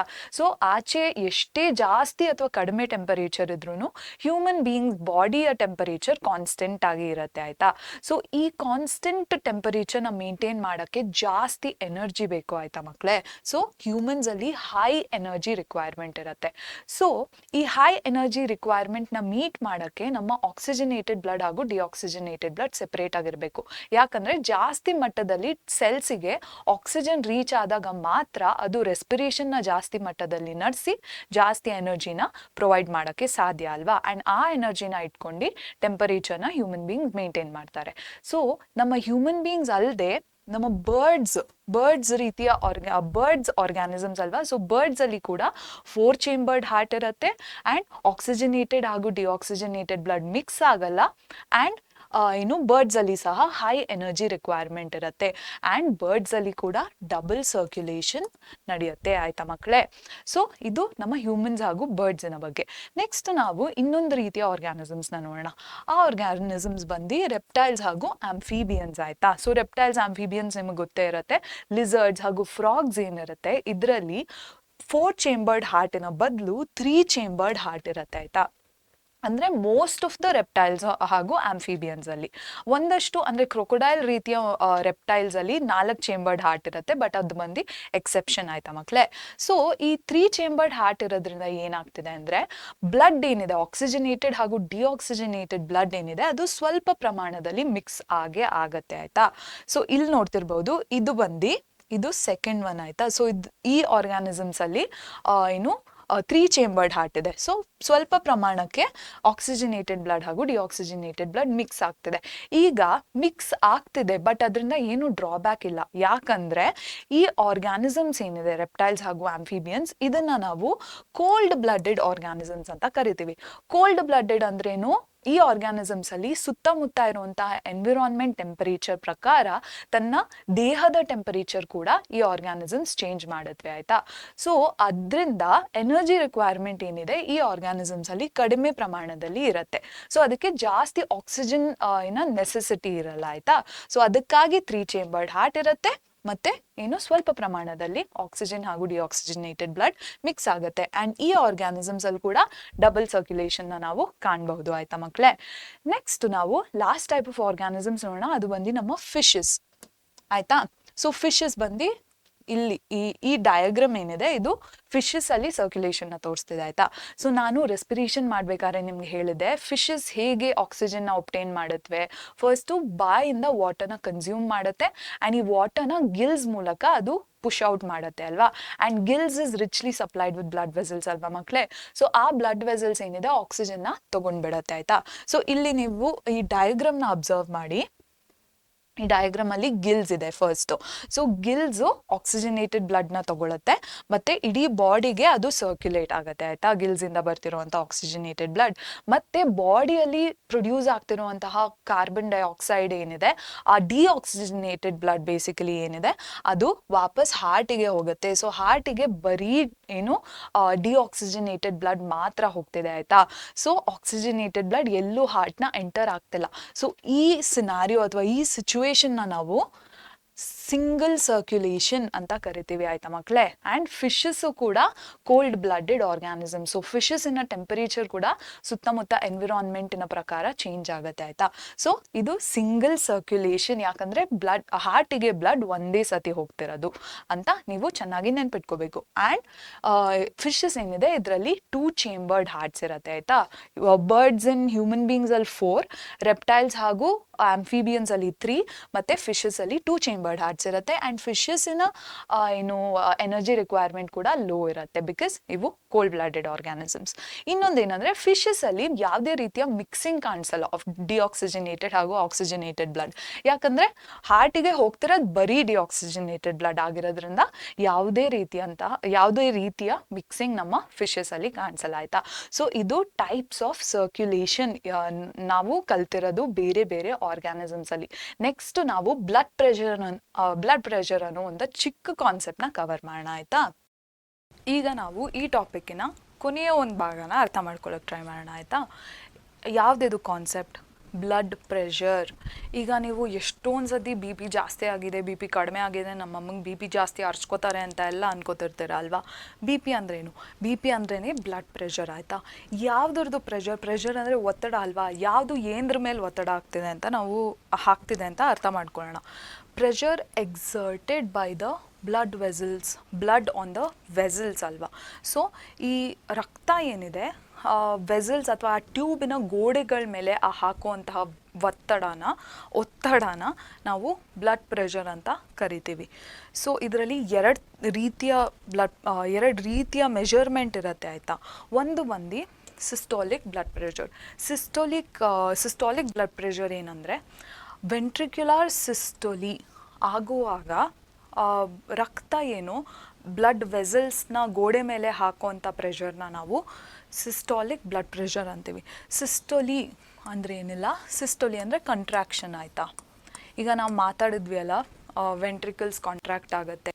ಲೆಫ್ಟ್ ವೆಂಟ್ರಿಕಲ್ ಕಾಂಟ್ರಾಕ್ಟ್ ಆದಾಗ ಎಯೋಟಾಯಿಂದ ಬೇರೆ ಭಾಗಗಳಿಗೆ ಆಕ್ಸಿಜನೇಟೆಡ್ ಬ್ಲಡ್ ಹೋಗುತ್ತೆ, ಮತ್ತು ರೈಟ್ ವೆಂಟ್ರಿಕಲ್ ಕಾಂಟ್ರಾಕ್ಟ್ ಆದಾಗ ಲಂಗ್ಸಿಗೆ ಡಿಆಕ್ಸಿಜನೇಟೆಡ್ ಬ್ಲಡ್ ಹೋಗುತ್ತೆ ಅಲ್ವಾ. ಸೊ ಆ ಕಾಂಟ್ರಾಕ್ಷನ್ ಆದಾಗ ನಮ್ಮ ಆರ್ಟರೀಸ್ ಮೇಲೆ ಬೀಳುವಂತಹ ಒತ್ತಡನ ನಾವು ಬ್ಲಡ್ಡಿಂದ ಬೀಳುವಂತಹ ಒತ್ತಡನ ನಾವು ಸಿಸ್ಟೋಲಿಕ್ ಬ್ಲಡ್ ಪ್ರೆಷರ್ ಅಂತೀವಿ. ಅದೇ ಥರ ಡಯಸ್ಟೋಲಿಕ್ ಬ್ಲಡ್ ಪ್ರೆಷರ್ ಅಂತ ಕೂಡ ಇದೆ. ಇದು ವೆಂಟ್ರಿಕ್ಯುಲರ್ ಡಯಸ್ಟೋಲಿ ಟೈಮಲ್ಲಿ ಬ್ಲಡ್ಡಿಂದ ಏನು ಒತ್ತಡ ಬೀಳುತ್ತೆ ಆರ್ಟರೀಸ್ ಮೇಲೆ, ಆರ್ಟರೀಸಿನ ಗೋಡೆ ಮೇಲೆ, ಅದನ್ನು ಡಯಸ್ಟೋಲಿಕ್ ಬ್ಲಡ್ ಪ್ರೆಷರ್ ಅಂತೀವಿ. ಡಯಸ್ಟೋಲಿ ಅಂದರೆ ರಿಲ್ಯಾಕ್ಸೇಷನ್. ಸೊ ಏಟ್ರಿಯಮಿಂದ ಬ್ಲಡ್ನ ಪಡ್ಕೋಬೇಕಾದ್ರೆ ನಮ್ಮ ವೆಂಟ್ರಿಕಲ್ಸು ರಿಲ್ಯಾಕ್ಸ್ ಆಗುತ್ತೆ. ಸೊ ಆ ಟೈಮಲ್ಲಿ ಬ್ಲಡ್ಡಿಂದ ಆರ್ಟರೀಸ್ ಗೋಡೆ ಮೇಲೆ ಯಾವ ಪ್ರೆಷರ್ ಬೀಳುತ್ತೆ ಅದನ್ನು ಡಯಸ್ಟೋಲಿಕ್ ಬ್ಲಡ್ ಪ್ರೆಷರ್ ಅಂತೀವಿ. Systolic blood pressure 120 mm of Hg ಅಂತ ನಾವು ಕನ್ಸಿಡರ್ ಮಾಡ್ತೀವಿ, ಅದು ನಾರ್ಮಲ್ ಆಯಿತಾ. ಸೊ 80 mm of Hg ಬಂದು ಡಯಸ್ಟೋಲಿಕ್ ಬ್ಲಡ್ ಪ್ರೆಷರ್. ನಾವು ಬ್ಲಡ್ ಪ್ರೆಷರ್ ಬರಿಬೇಕಾದ್ರೆ 120/80 ಅಂತ ಬರಿತೀವಿ. ಸೊ ಇದು of Hg ಏನಿಲ್ಲ, ನಿಮ್ಮ ಮೆಷರ್ಮೆಂಟ್ಗೆ ಒಂದು ಬ್ಲಡ್ ಪ್ರೆಷರ್ ಮೆಷರ್ ಮಾಡಬೇಕಾದ್ರೆ ಹಾಸ್ಪಿಟಲ್ಗೆ ಹೋದಾಗ ನಿಮ್ಮ ಕೈ ಸುತ್ತ ಒಂದು ಬ್ಯಾಂಡ್ ಹಾಕ್ತಾರೆ ಅಲ್ವಾ. ಆ ಬ್ಯಾಂಡ್ ಹಾಕ್ಬಿಟ್ಟು ಅದನ್ನು ಪಕ್ಕದಲ್ಲಿರೋ ಪಂಪ್ನಲ್ಲಿ ಒಂದು ಪಂಪ್ ಮಾಡಿದಾಗ ಪಕ್ಕದಲ್ಲಿರೋ ಒಂದು ಡಿವೈಸಲ್ಲಿ ಎಷ್ಟು Hg ಅಂದರೆ ಏನಲ್ಲ ಮರ್ಕ್ಯುರಿ ಆಯಿತಾ. ಸೊ ಆ ಮರ್ಕ್ಯುರಿ ಎಷ್ಟು ರೇಸ್ ಆಗ್ತಿದೆ, ಎಷ್ಟು ಎತ್ತರಕ್ಕೆ ಹೇಳ್ತಿದೆ ಅಂತ ಮೆಷರ್ ಮಾಡ್ತಾರೆ ಅವರು. ಅದನ್ನು ಮಿಲಿಮೀಟರ್ಸಲ್ಲಿ ಮೆಷರ್ ಮಾಡ್ತಾರೆ ಆಯಿತಾ. ಸೊ ಅದನ್ನೇ 120 mm of Hg ಅಂತಾರೆ. ನಿಮಗೆ ತುಂಬ ಅರ್ಥ ಆಗ್ತಿಲ್ಲ ಅಂದರೆ ಬಿಟ್ಬಿಡಿ ಆ ಕಾನ್ಸೆಪ್ಟ್, ತುಂಬ ತಲೆ ಕೆಡ್ಸ್ಕೊಳಕ್ಕೆ ಹೋಗಬೇಡಿ. ನೀವು ಒಂದು ಅರ್ಥ ಮಾಡ್ಕೊಳ್ಳಿ, ಸಿಸ್ಟೋಲಿಕ್ ಬ್ಲಡ್ ಪ್ರೆಷರ್ 120 ಆಗಿರಬೇಕು, ಡಯಸ್ಟೋಲಿಕ್ ಬ್ಲಡ್ ಪ್ರೆಷರ್ 80 ಆಗಿರಬೇಕು. ಆ್ಯಂಡ್ ಆ ಮೆಜರ್ ಮಾಡೋ ಡಿವೈಸ್ ಆಮ್ಗೆ ನಿಮಗೆ ಏನು ಬ್ಯಾಂಡ್ ಹಾಕ್ತಾರೆ, ಆ ಪಂಪು ಮತ್ತು ಏನು ಸ್ಕೇಲ್ ಇರೋವಂಥ ಆ ಡಿವೈಸ್ನ ನಾವು ಸ್ಫಿಗ್ಮೋ ಮ್ಯಾನೋಮೀಟರ್ ಅಂತ ಕರಿತೀವಿ. ಬ್ಲಡ್ ಪ್ರೆಷರ್ನ ಅಳತೆ ಮಾಡುವಂತಹ ಆ ಯಂತ್ರನ ನಾವು ಸ್ಫಿಗ್ಮೋ ಮ್ಯಾನೋಮೀಟರ್ ಅಂತ ಕರಿತೀವಿ. ಈಗ ನಾನು ಹೈ ಬಿ ಪಿ ಅಂದೆ, ಹೈ ಬಿ ಪಿ ಆದರೆ ಎಷ್ಟು ಟೆನ್ಷನ್ ಎಲ್ಲ ಆಗುತ್ತೆ ಅಲ್ವಾ. ಸೊ ಆ ಸಿಚುವೇಶನ್, ಆ ಕಂಡೀಷನ್ನ ನಾವು ಹೈಪರ್ ಟೆನ್ಷನ್ ಅಂತ ಕರಿತೀವಿ. ಹೈಪರ್ ಅಂದ್ರೇನಿಲ್ಲ, ಜಾಸ್ತಿ ಆಗೋದನ್ನು ಹೈಪರ್ ಅಂತಾರೆ, ಕಡಿಮೆ ಆಗೋದನ್ನು ಹೈಪೋ ಅಂತಾರೆ, ಆಯಿತಾ. ಸೊ ಹೈಪರ್ ಟೆನ್ಷನ್ ಅಂದರೆ ಬ್ಲಡ್ಡಲ್ಲಿ ಪ್ರೆಷರ್ ಜಾಸ್ತಿ ಇರುತ್ತೆ.